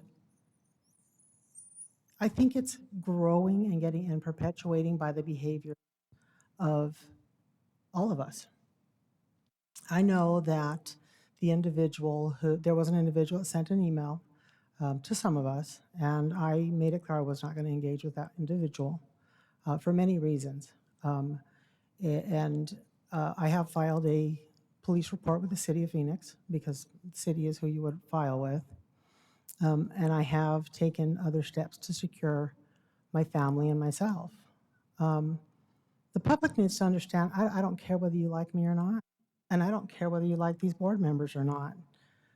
But when you start talking about a physical threat, or you start talking, and it's not even so much necessarily a physical threat, but when you start making it be known, Miss O'Brien, I know where you live, I know where you this, I know I can get to you.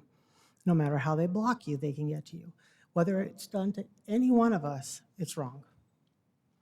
And not only should our police departments address it, our staff should not be encouraging it. And they should not be encouraging the abuse of any board member, whether they dislike them or not. And they should not be gossiping within this building or any other building, whether they like that board member or not. So that's my stand on that one. Secondly, that brought up a lot of one of the things that made my individual really reveal herself was a post that I had put out. I gave a summary of actual actions, actual statements, and I will say right now, at no point have I ever slandered Dr. Finch. I may say things he doesn't like. They are things that he has either done or said, but they are not slanderous because slander has to be false. It's just the way it is. There's a lot of people that agree with what he's done or hasn't done. So that, again, is similar to the board members, that it is what it is. But it did bring to mind that there was a lot, in the last 8 months, I have some of the most vile and venomous emails and most unprofessional emails from Dr. Finch. And we all sat in this board meeting and we watched as he would not turn his back, or he would not turn and face our community. And I am requesting that our board consider not a punishment towards him, but that we have a meeting, a private meeting with Dr. Finch where we discuss all this. It's whether we resolve whatever, this isn't about a punishment for him, but we have to resolve some of these behaviors in general for all of our sake. For our sake and for our public's sake, because it's spiraling and it's getting worse and it's not benefiting anybody. It's an ask. Like I said, I've said it before, when you have a board with a makeup as ours, generally it's what the vote is, it is, but it's an ask. Now I'm going to go ahead and go on to our Last week, I did go to the law conference as well. There wasn't anything significant to report on Wednesday. They were good, but nothing that was, to me, was very, very telling. However, on Thursday, I was very encouraged by, and I don't think, well, I don't know if other people enjoyed him, but I enjoyed the keynote speaker. I think he is the first semi or conservative speaker I have ever seen at ASBA. It was, I didn't even write down his name, but it's the guy from Cheers, Norm. I think it was Norm. But no, Norm's the chubby guy. It was Cliff, John. It was Cliff, yeah. I can't So pronounce he his was last good. name. And I will say it was awesome to hear him talk about CTE and a program that he had that I used to watch. The best thing about him wasn't just that he was a conservative or that he was bringing forth that information, but his talk, whether people showed they appreciated it or not, at the lunch table they did. I was able to have a lot of very meaningful conversations with superintendents of JTEDs or CTEDs, or I'm not sure whether it's J or C because they all say there's something different. And with board members specifically of those, and what we can do to ensure or to help to ensure that our kids that aren't necessarily college bound are prepared for a JTED. So that they can have that path, that career path, and it was meaningful. The key is to get them in the 8th grade. There was a lot of information they shared, and I just think it would be beneficial if we partnered with, at least had a meeting with some of our JTED and talked about the potential for identifying kids in the 8th grade. That was one of our big conversations, because I had told them, I said, well, what is it, how can we help you and help our students? And one of the things is that aptitude test, because we talked a lot about what all of our qualifications were. A VOTEC is the only reason I graduated high school. Now, I went on to college and I was at the top of my class in my studies, but in high school, I was not ready for that type of stuff. However, I could fix a car, I could build a house, there's a lot of other stuff, I could barrel race, but I can't do that anymore. My point is, 4-H, whatever it is, there's a lot of career paths that we can give our kids. Not all kids are necessarily college bound. It's not that they lack the ability, but for whatever reason, maybe they just don't want the debt. And to be perfectly honest, there's some kids that come out of a career path making more than someone with a doctorate. So that was very interesting. Some of the other ones I attended new recreational marijuana law. It was kind of the standard thing that we're used to. The one thing that I was appreciative, I was able to get some questions asked regarding THC products for potential future use in schools, because they are seeing a lot of advancement with autism and with seizure disorders, with THC as a medication versus some of the hardcore medications that have severe side effects. And so there is some stuff on the horizon, hopefully in the next year or so, and I would hope that we stayed on top and perhaps advocated for those children because they need them. Is there something that Mr. Finch, Mr. Miglarino, is there something that we need to know? I'm just watching y'all. Okay, just asking. I also attended the Did you building need of. some help or something? Or? No, I was just wondering. No, I was just listening. Okay. New recreation or the building affordable housing. I'm trying to give it a chance. I did stop in that one. The presentation was interesting. The concept is interesting. However, I did express concern about fraud or potential fraud. And I did appreciate the superintendents that spoke with me afterwards.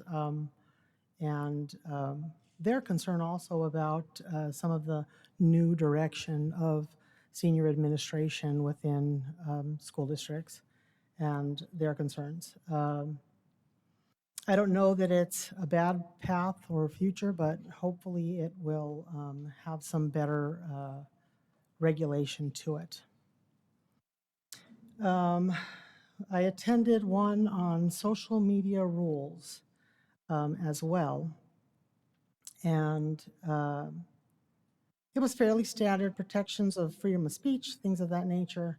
One of the takeaways, well, it wasn't even mentioned in there. I actually spoke to an attorney later to ask the question because we do have people are mostly protected for their freedom of speech, whether they're one of us or an employee. But one of the concerns I have heard, and I've seen it on social media, is when an employee is either expected to be punished or whatever, or expected, or for something that a family member says or a spouse says.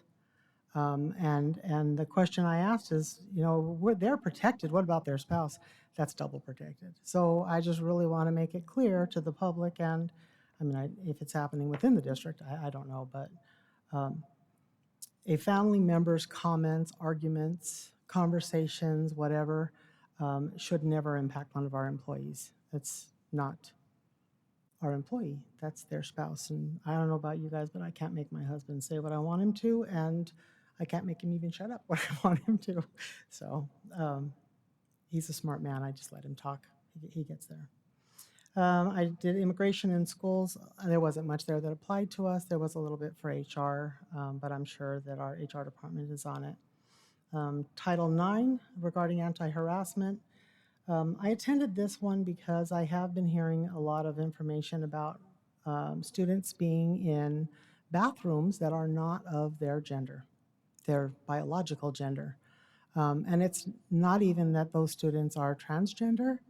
It's students who have come to the conclusion that because of transgender kids, they can get away with it and it's funny. Not only is it disrespectful to a student who may need our support, but it's concerning that our staff is in a position where they can't do anything about it, or they feel they can't do anything about it. For that reason, I did ask Dr. Finch if we could have some consideration of maybe a policy or a procedure or something a little bit more refined, to which I was quickly dismissed. But I am asking that the board consider bringing this forward again, because we have to support our staff, and when they're in a position that they can't even do anything about it, and we're going to end up losing good staff. The final one I want to note is the one that was by our own people. It was the how many people are coming tonight about how to run a board meeting. And you see, there's so many people that make accusations. Oh, they did this because of this. They did this because of that. It was upsetting at best to me. While claiming to value the public, the board president, the superintendent, went along with an attorney, laid out the best way to undermine the public to actually be in attendance of the meeting. The extreme limits in these seats, how far they are apart, far in excess of any actual safety measure. The addition of this giant table setup to occupy an excessive amount of space. I mean, we are aware y'all sit at a conference table together. And then, the talk about, keeping them in the lobby, or worse, keeping them out in the parking lot. This is Arizona, and I'm sorry, but that's cruel. That is just a cruel act. It is hot as heck out there. And maybe keeping them outside in December is one thing, but in July is cruel. That's just my opinion. I've had individuals that question, and I think they've sent it into all that, was the boardroom stacked with employees? Well, it was basically hinted to that, yes, it was. That is a good methodology to ensure that troublemaking public didn't come in and talk, or didn't come in. And the final and what was most disturbing accusation was that our The people that are coming here are not even Deer Valley people. One of our speakers tonight said, and I really am a Deer Valley parent, because our parents are feeling that. There are individuals throughout the state that are going district to district that are saying whatever. There are individuals that are bringing in those affidavits, and I'm sure those affidavits aren't all of our people, because I get emails every other, do an affidavit to this or an affidavit to that, and it's in Chandler. I have nothing to do with Chandler. But that does not speak to the people that are coming here. The people that have come here to speak overall, by and large, have been our parents. They have kids, they can tell you what school they were in. You know, the group that was thrown out of here tonight, did all of them have students here? Yes and no. One couple, their parents of students at Highland Lakes. The other couple, those are the aunts and uncles of those students. And they've decided to band together to support their kids. And to have them removed based on the numbers because they're not sitting in the right seat, that is tyrannical for us to do something like that to our community. And then to say that we value our community. Everything that was in that presentation, though effective to undermining parents being in a board meeting, it really made it a very well-ran board meeting because, well, basically nobody had any input, not for reals. And I just think that goes against everything that we as Deer Valley claim that we believe in and we support. And so if Deer Valley no longer stands for what we claim it does, maybe we need to have a meeting and reassess what it is that we stand for. Maybe we do stand for a higher level of bureaucracy. Maybe we do stand for a jobs program for adults. Maybe we do stand for ensuring that the public simply is compliant to the administration, regardless of how it impacts their children. I don't believe that's true. I don't believe it's true of 99.9% of our staff, because I have raised babies in this district. And the partnership I had with Deer Valley from the time Barry was 3 till now when he's almost 22 years old, that partnership, that cannot be replaced, ever. And I am saddened to see that any individuals, you know, the question was asked, come up several times, do people wake up with the intent of doing harm? I'm sorry, but when you come up with a plan like this, yes, you woke up with the intent to doing harm to somebody. And I don't know who came up with the plan. I only know who presented it, but I'm just very distraught by seeing it. And I just, again, that's my second request for a board meeting or a conversation, is that we discuss what it is we stand for and how we can honor our public. They don't have to like us. Half will like me, half will like you, or a quarter will like me and 3/4 will like you. It doesn't make a difference. Our ultimate goal should be to ensure that we have well-educated children that come out of our district.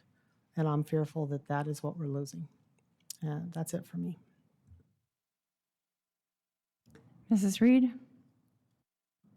Thank you. Last week, I also attended the ASBA conference and was the delegate that was elected to represent our board at the delegate assembly when ASBA presented their 2022 legislative agenda. And so we went item by item and voted on those things. And I did vote the way that my board requested that I vote on those matters. And so that that legislative agenda should be out and posted soon.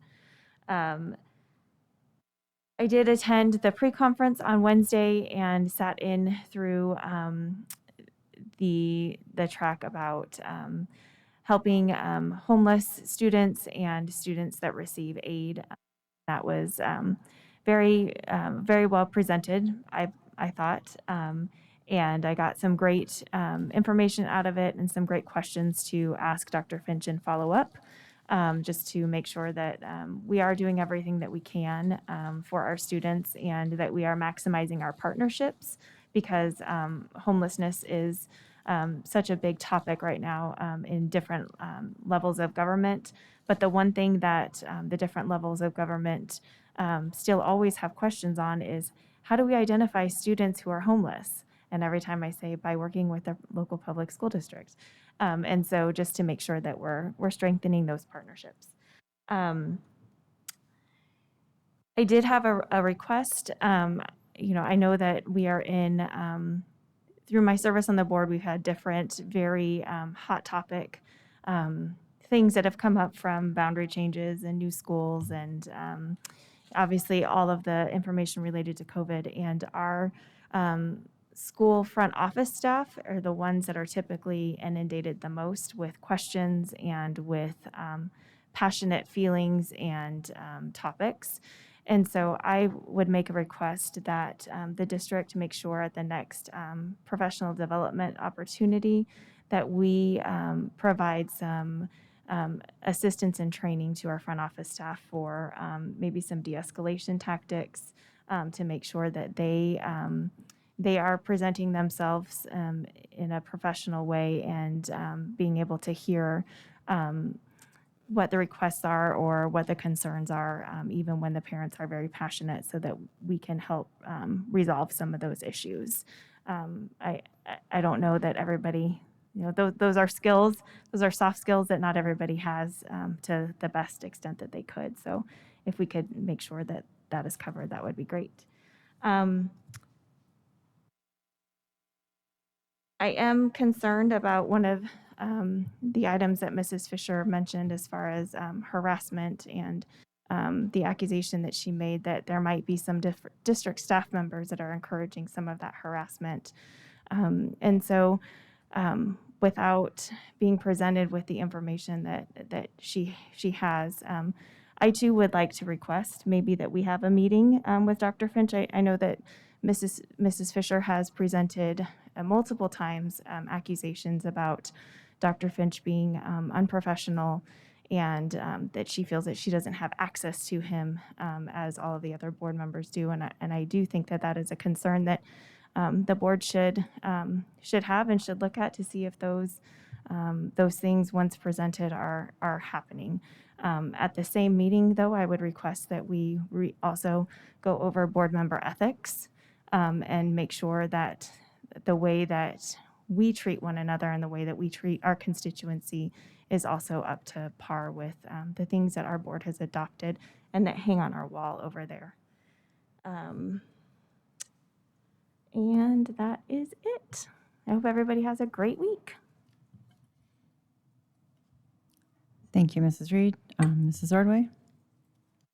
I didn't know that there were soft COVID skills, Ms. Reed. I think those are new. And I think that we try very hard to help each other deal with the world of COVID, because people have very short tempers now, I think. So we want to concentrate on our kids. We do that through those two over there, Miss CTE, and I think that's Mr. Gifted, and then I see Arts over there, and I can't see who that is.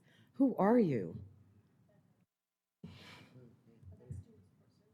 I know, Student Support Services. I'm just saying, so we're all here for our kids, and I appreciate the extra time and effort, and I don't know, there's just a lot of stuff that we're going through. So I think if we have a meeting to go over board ethics, use of social media, the effects of social media, perhaps when we're giving our board reports and we talk about emails or things that constituents want, we probably should do that and have a nice laundry list of how we share these emails with everyone. And something else had come up about sending the board emails. A person can send every member of this board an email. We just don't respond to it, because then that could be breaking open meeting law, especially if it's something that's going to come up to be voted on. But constituents have every right to attach all of our names to an email, so I just wanted to clear that up. Sports is going on. We've got teams winning. We've got new kids on the, what is that? Those new fields. Junior varsity football, feeling like they're, the Titans now. Oh, I'm sorry, we're in Arizona. The Cardinals. Did I say the Titans? So have a great week. I appreciate everything, and I know we have a meeting after that. And I didn't take my, 15 minutes, but I'll yield that over to you. Thank you all. I appreciate hearing from all the board members. And in light of, well, I'm going to say quickly that I did also attend the ASBA Law Conference, and I thought the information was good. Several of the keynote speakers were some of my favorite in my tenure as being a board member, particularly regarding being a generalist, not a specialist, and how kids who do a little bit of this and a little bit of that along their path to where they're going often end up more successful. That's not to say that specialists don't end up successful like a Tiger Woods, but there is more than one path, and generalists do have often a lot of skills and transferable skills. So I thought that was really a nice keynote speaker to hear from, and enjoyed hearing from the different attorneys on the many topics we get to explore during this conference.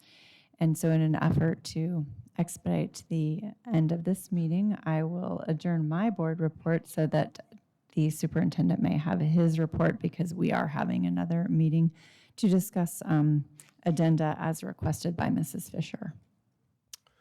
I will keep mine short as well, because I do have a longer version, but I'll do the short version. Thanks again for the invite from ASBA to talk about board meetings and safety and those kind of issues that we deal with at all board meetings throughout this state. And there was a packed house, standing room only, and Ms. O'Brien and our attorney did a nice job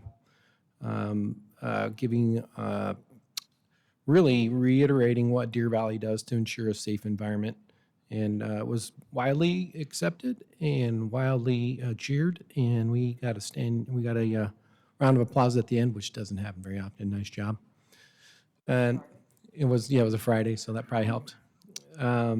This morning I spoke to the Anthem Chamber Leadership Group, I guess we call them, Academy, about leadership and my 20-some years of being in a leadership chair and what I've learned, that kind of stuff. So it was very informative, very fun.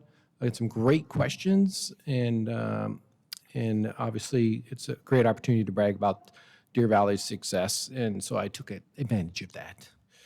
As you know, we have the groundbreaking coming for our Stetson Valley area, a new elementary popping up September 17th. Pretty excited about that, to get that rolling. As you know, many of the cranes are going alongside the road up I-17. If you haven't been up there in a while or taken a left on 303, and there's a lot, 7 to be exact. According to Miss O'Brien, she counted them. That's not counting the ones on the other side. So there was a lot happening. And Deer Valley, again, is on the rise, as usual. Our goal is to be the #1 school district in all of Arizona, and we arm wrestle with Chandler. And it's not if we're going to take them over, it's when. So thanks for all the support of my admin team and administrator staff working together to make Deer Valley #1. Thanks. All right, meetings for the rest of the year are posted. May I have a motion to adjourn? I'll make a motion to adjourn the meeting at 8:58. I second. All those in favor, please say aye. Aye. Aye. So we're going to take a 5-minute personal comfort break, and we will we will come back at 9:03. Thank you.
study session to order at 9:04 p.m. Please let the roll call show that all members are present.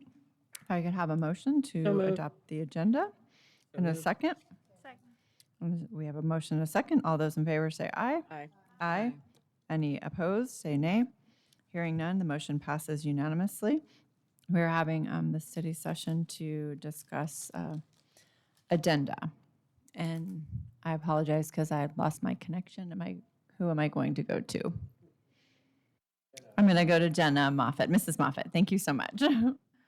All right, good evening again, President O'Brien, governing board members. We have a brief presentation for you for your study session on addenda.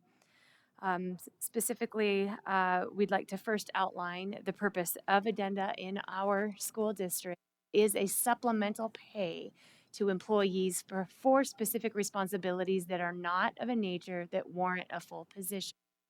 They're considered to be one-year positions and sometimes less than a year. And the employee that fills that responsibility does not have a right to continued employment once the responsibility has been fulfilled for the duration outlined for that specific addenda. Here are the variety of options that we have for supplemental pay types in Deer Valley.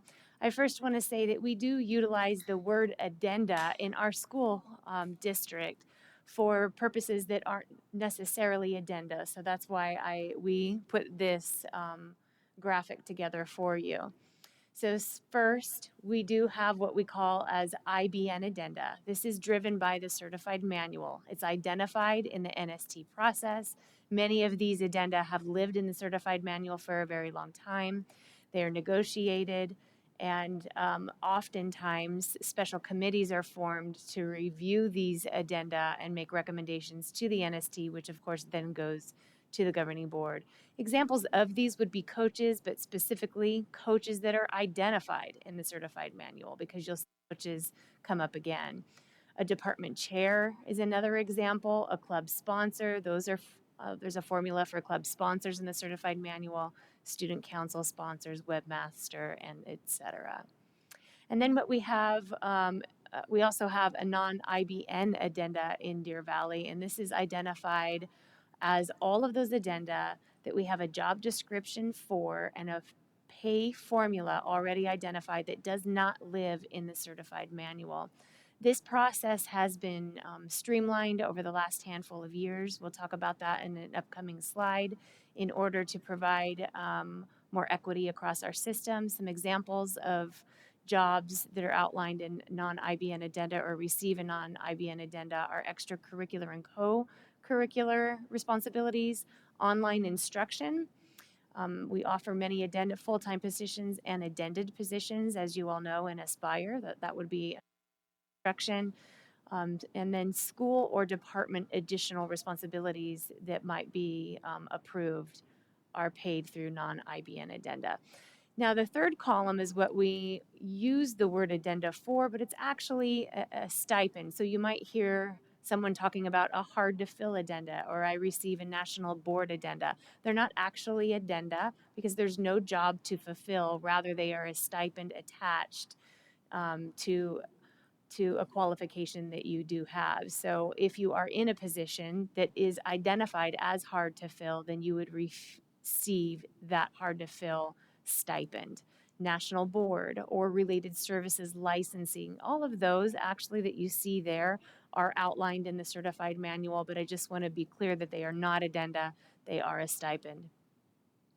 And then another form of supplemental pay that we utilize is extra duty pay. These are hourly compensation. This is hourly compensation that our employees complete extra duty pay forms for. Those are routed straight to payroll. Someone might receive extra duty pay if they're a classified or hourly worker for overtime. A teacher might receive extra duty pay at the rate the board approves for class coverage. And also, because in recent times, the last 2 years, with our substitute shortage and the need for teachers to be in the classroom, we are paying extra duty for professional development that is completed outside of this student day.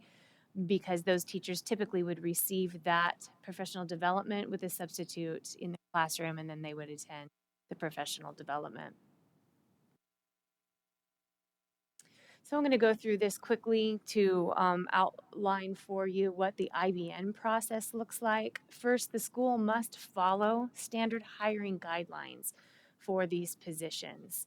An AMG that you have access to is called Addendum Position Selection and Review Process, covers these guidelines, and many of you, I'm sure, are very familiar with them. The school or department identifies the employee who will perform the duty, they complete the addenda paperwork, and they submit it to payroll. Next, the addenda is listed on the governing board consent agenda, and if approved by the governing board, the addenda is paid in equal payments during the addenda duties. Previously, if you recall, when an employee was completed with an addenda, they had the option to reserve payment until the end of that addenda, which is not appropriate practice, so we shifted that to receive pay as you are working. And then lastly, each addenda work performance is evaluated upon completion and may be reposted, or the employee may continue in that role, and that is also outlined in the certified manual. Now, a few years ago, the previous board requested that we take a look at non-IBN addenda, and specifically because campuses were creating perhaps different job expectations for different roles, and also identifying different pay structures for those payments. So Mr. Migliorino's office really took the brunt of the work with this responsibility. Shelley Gettle and Mr. Migliorino spend a lot of time reviewing non-IBN addenda requests. Those are then routed over to payroll, and they do a very nice job with this. Human resources comes into play with this specific process when we approve the job description and we approve the pay structure for these IBN addenda. No employee may take a position that is a non-IBN addenda without first Human Resources approving that specific job description. You also are aware that there are specific times when pre-approval comes to you. It's twice a year. First semester annual pre-approval is at the June board meeting, and the second semester pre-approval is at the December board meeting. If there are any additional outside of those times, we bring those either grouped in small groups or as singletons. The schools must follow standard hiring guidelines for these as well. They complete the addenda paperwork and they submit it to payroll, and the addenda with the names and the amounts are listed on the governing board consent agenda. So after they're pre-approved, then you are approving who holds those roles. And each addendum work performance is evaluated at completion, and they may continue in the position, and they also may have to reapply for the position depending on the administration's decision. Anything else you'd like to add here, Mr. Migliorino? These are the forms that our campuses utilize. The one on the left is the request for the addenda, and the one on the right is what the job description looks like. And I believe the board does have access to all of those job descriptions. Additionally, all of these documents are related to addenda, and you can reference them, and we are happy to provide any of these that you might be interested in. And then Mr. Migliorino. So we wanted to share just kind of some of the magnitude of the supplemental pays. There are some limitations to our system. So essentially we have like two classifications of pay. We have what we refer to as position pay. So that's paying for somebody's contracted work. And then we have what's called supplemental pay. So as Ms. Moffitt covered, that covers a large area of addenda, stipends, extra duty pay. There's a lot of information and detail in that. But because we're close to closing out fiscal year 21, we wanted to provide the data from that just to kind of give you a picture of what this looks like. So just under 25,000 records in supplemental pays. That includes everything from performance pay, results-based funding, overtime, extra duty pay, addenda, stipends. So there's a number of things that are included in that number, and about $21.3 million in total spend with all of those from a variety of funding sources. For example, performance pay comes from the Classroom Site Fund. For our non-classroom site fund eligible people, performance pay comes from our indirect cost fund or from one of our 5 cash funds that we review each year. But if we kind of pare that down and take out stipends and performance pay, it works out to be just under 18,000 records and about $13 million in total dollars. By the employee, for those that have received a supplemental pay, averages about 4.5 supplemental pays per employee, and an average amount of about $3,400. From that, about 3,825 employees received at least one supplemental pay. We have about 4,100, maybe 4,200 employees that we consider in a payroll period at any time. So the vast majority of our employees do receive some form of supplemental pay, at least one supplemental pay. And again, that's because it includes all of the things that I mentioned before, right? Overtime, extra duty pay. So it's not an exclusive list of the people that actually receive that information. The next slide just really kind of breaks down, and this one's a little bit misleading. I had to create some categories of position title to be able to try and differentiate between the district office staff and then other staff from the standpoint of who receives addenda. So the bar chart or the pie chart that's shown there actually gives you it's the same information. Trying to show the same information. One is the number or quantity of supplemental pays, and one is the actual dollar amount. And so the district office functions by title, and this is again by title, includes bus drivers, cafeteria managers, district maintenance, and bus driving alone is over $311,000 of that $1.6 million spend for district office. So it's not, and that's because we have a lot of extra duty pay for bus drivers driving extracurricular routes, covering routes that due to vacancies and whatnot. So this isn't super clean, but everybody else, all other functions, works out to be about 87.2% of the supplemental pay. So the overwhelming majority, whether you look at it by the number of supplemental pays or by the dollar amount, is paid out at the school level. And you could make the argument that cafeteria managers work at schools, but it's really a district function, so they're included in those district office numbers. So again, kind of a little bit difficult to parse the information to get a very clean, definitive answer to some of this, but just wanted to paint a picture of what addenda looks like for us as a district. And with that, I think we wanted to see if there's any more discussion regarding addenda in general. Mrs. Fisher? Part of the reason I brought this forward isn't just to differentiate district office versus campus. No, I have two questions. Way back when we brought addenda before, one of the things that teachers had expressed concern that there was not opportunity for all. Has that been resolved, and has that stayed resolved? Because a lot of what we resolve at one point when the board changes doesn't necessarily stay resolved, and we've had 2 board changes since that was done. President O'Brien, Ms. Fisher, what has been resolved is that we have identified what jobs are allowable across the system and the rate of pay that they are allowed to offer for it.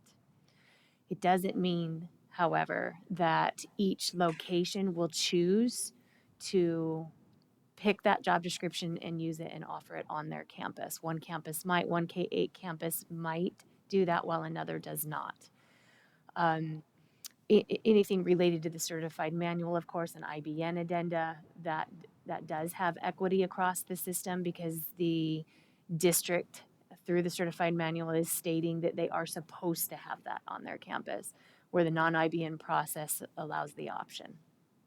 And do we still maintain, because the other concern was that opportunity was being given to external individuals? Are we still prioritizing that our staff are, who have other jobs here, are being prioritized first?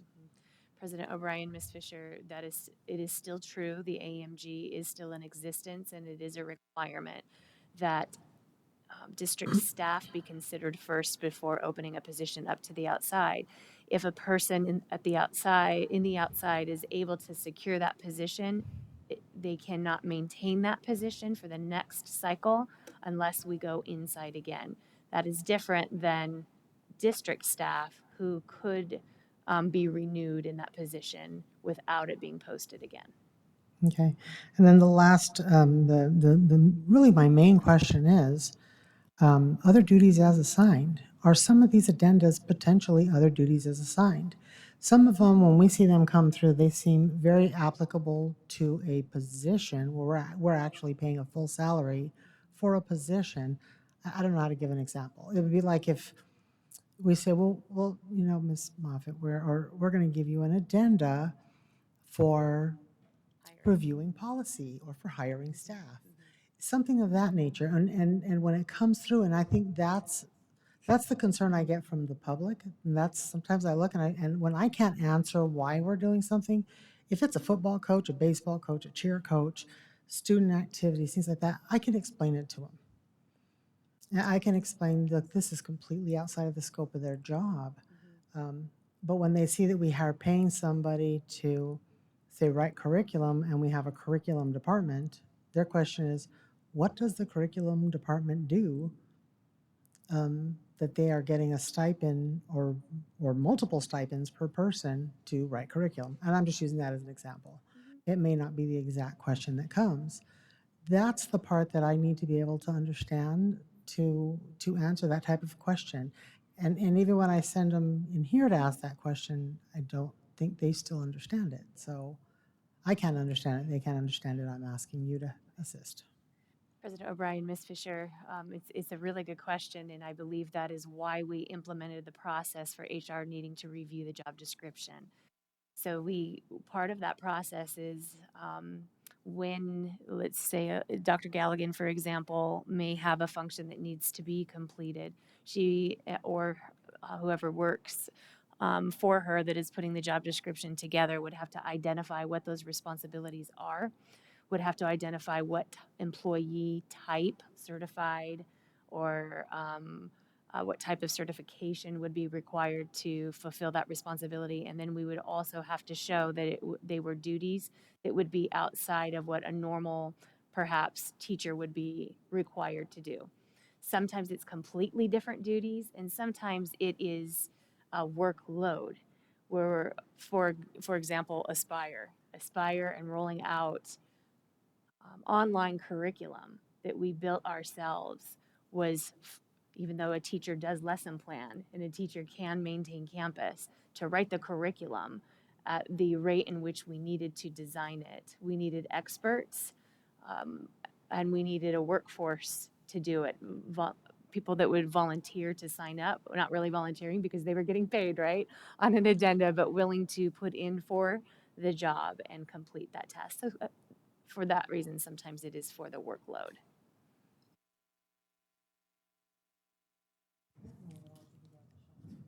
Well, sorry, just to your point, since we're asking about the workload, and I think COVID was a really good example, right, where we needed to have the ability to produce a whole bunch of online a curriculum so that kids who were strictly online and we needed more folks than we had. So one option, right, is to say for a month or a year, we need 50 more people, correct? And that when we hire an additional person, especially a full-time person, we incur benefits on top of pay. When we divvy it up potentially and say instead of 50 full-time people, we can have, I've used large numbers, but 200 addendas instead, we're just paying an hourly rate or a job rate per se, without additional employee benefits, correct? Oh, President O'Brien, we would not have benefits such as medical attached to that, but we still have obligations. Mr. Michelorino would probably be better at explaining as far as the costs.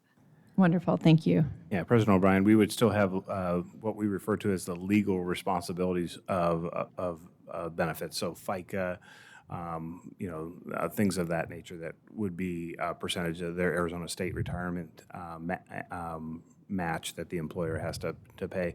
All of those would be a benefit cost that for the addenda. But we wouldn't have the position-related expenses such as health and medical and dental and those costs, because those were already been paid for with their, what I'll call main position or contract that we have with them.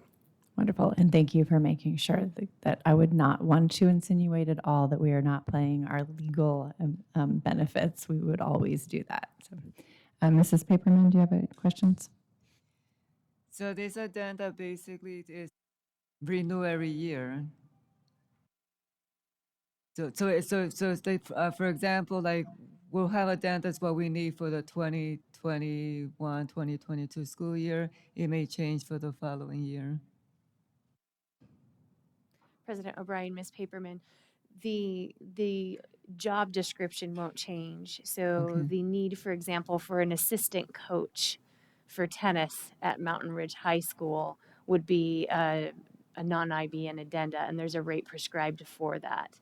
The person that fulfills that role does not have a right to that position Okay. the following year. The campus could also choose not to hire an assistant coach. But then 2 years later, choose to hire again the assistant coach because the job description still exists in human resources. Okay, thank you. And to that point, Mrs. Moffett, again, COVID would be a good example because hopefully it was a one-time occurrence, so to speak, that we would, who evaluates and determines when that need is no longer there, what happens, and what is the process to either eliminate or determine whether or not those positions need to remain? Ms. O'Brien, are you referencing the job description itself and whether or not we want to offer that as an opportunity across the system or at a specific location? I guess my question is, do we ever have a time where we evaluate whether or not we might no longer need an addenda that we've added? Or, and you've actually brought up another point, I guess a part two, which is, do we assess on a regular basis, do we need this for the next year? How do those two different processes work? So, Ms. O'Brien, we do not have a timeline for auditing those job descriptions. As you know, they're relatively new because we've put them in place. So it will be something that we do moving forward. We have already removed some of them and revised them because we've decided to change the format in which we would pay an employee to perform that function instead of it being on an addenda. We would delete the addenda, but perhaps not the job description, just the method in which we'll do it, because the job itself still needs to be performed and that needs to be outlined. At the campus level, it's based on need. Okay. You have any more, Mrs. Paperman? Very good. So how are we allocating the money to pay for these then? President O'Brien, Ms. Paperman, it is some of the job descriptions do identify where the funding source comes from, Okay. while others are flexible where it will come from. So a campus principal could use discretionary funds to support the payment of that specific job. If it's grant, for example, title addenda are all going to be paid out by title funds, the principals and assistant principals that receive those. 21st Century, for example, is grant funded, so we know the specific line item for that.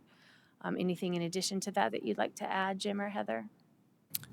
I might just add that all of the IBN addenda that are in the certified manual are prescribed, and additional funds, M&O funds, are provided to the campuses to fund those that are in the manual. So all of those positions, the schools receive additional dollars for in their M&O funds. Now, they can use the funds as prescribed in the certified manual, or they have the flexibility to be able to divide up the funds in other ways.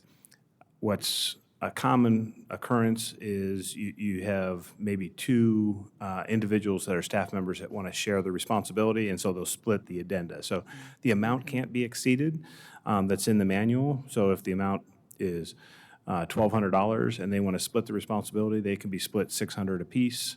It cannot exceed the $1,200.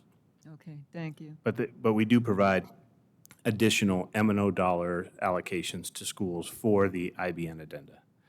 And I can't take credit for that. I need to acknowledge it. Ms. Mock does all that work. So. Mrs. Ordway? It seems as, because my concern always was that since 2009, when it all started cutting, and then when we started having some money to actually have employees to do the jobs that had been chopped up into gosh knows how many pieces, that we had added that, and they had not been, the position had not been compensated for the extra work. But from talking to you and going through the addenda, and employees also, it seems to me that there are tasks that we just don't do anymore anyway, and that is not a concern. That people are overworked all the time, especially during COVID. But what I'm saying is that you have done a great job in making sure that all those extra tasks that were put into certain job descriptions, it's not there anymore. You're actually getting to do your own job now. So the squishing, the blending has leveled out. That was my concern, that they weren't being compensated. I didn't have a concern that, we had people doing something that they should have been doing during the day, or they could have been doing.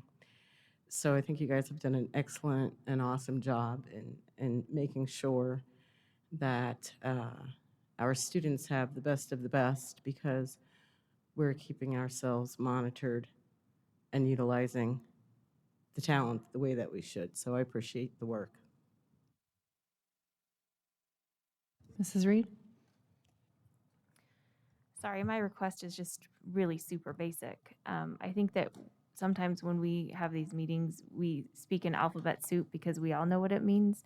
But for the parents that are watching or that might come back and reference this, could you just explain what IBN and non-IBN is? Yeah. I know that you gave examples, but I think I that's know important. that is a great question, President O'Brien, Ms. Reed.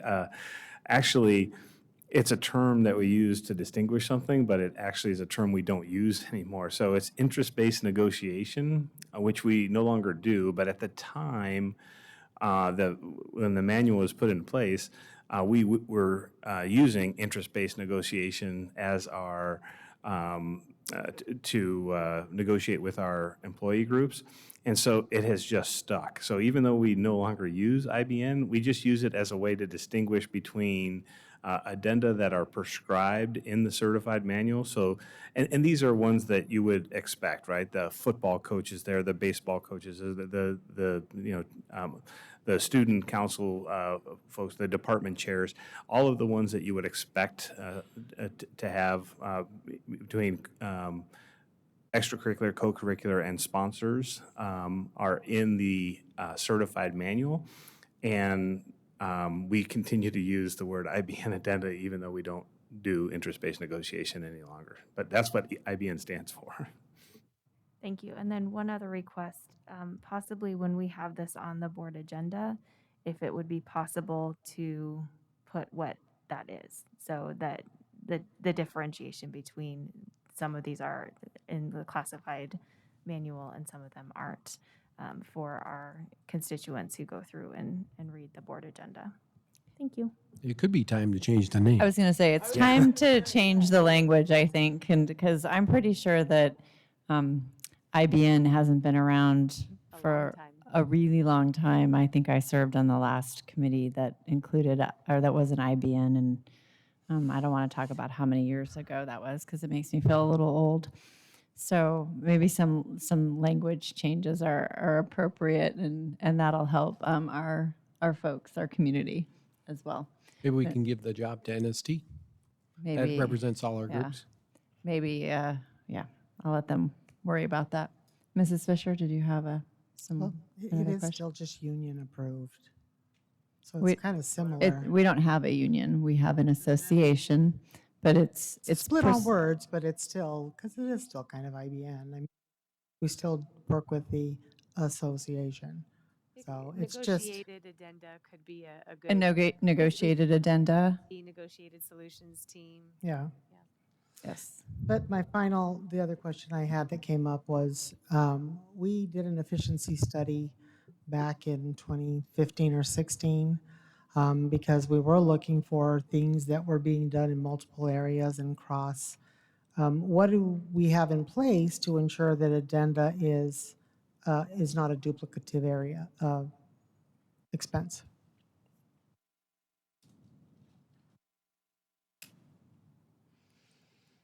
President O'Brien, Ms. Fisher, what I think you are asking is, does the job description for the addenda, is it replicated in someone's job out there that we are paying a contract to? Potentially or- correct. Do So we have that- any kind of cross-reference to, because that was one of the efficiencies that we had found, was that there were areas where there was a duplicated effort. That is part of what we are looking for when we do review the job description.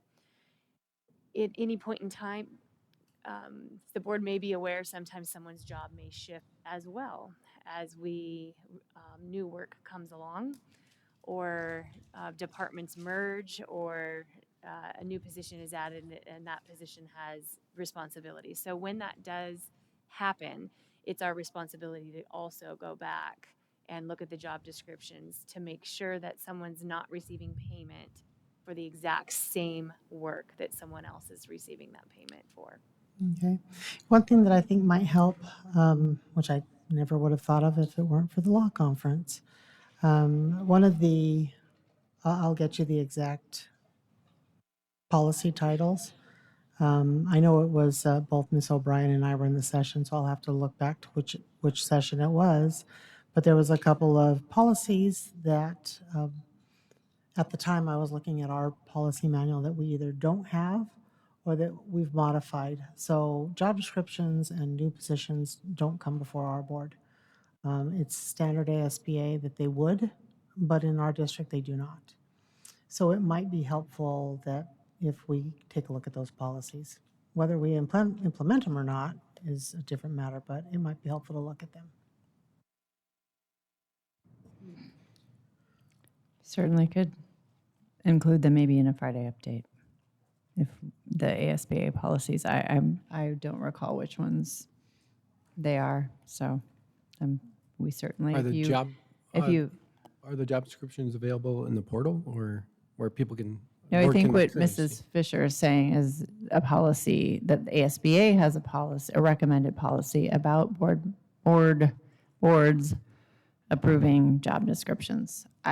I'm not familiar with that policy, but she said, when you get it, will you send it to Sheila to include in a Friday update? Wonderful. President O'Brien, I might add that Yes. when we provide the addenda for the board's consideration, we do attach the job description for the board. It's not approval, which I know that's what Ms. Fisher was mentioning, but we do provide the job description for all the addenda that are under consideration. So But by virtue of approving, sorry to interrupt you, but by virtue of approving the addenda, we are approving the job description and the ability to pay. I mean, I realize we don't go through each job description. We're splitting hairs a little bit, but you're right. If somebody went through and had a real question about one of them, we certainly could send an email in and have a discussion about that specific item if we needed to. Are there any more questions or discussion? Hearing none, then I certainly would entertain a motion to adjourn this meeting at 9:40. So moved. Second. All those in favor, please say aye. Aye. Motion passes unanimously. Thank you all.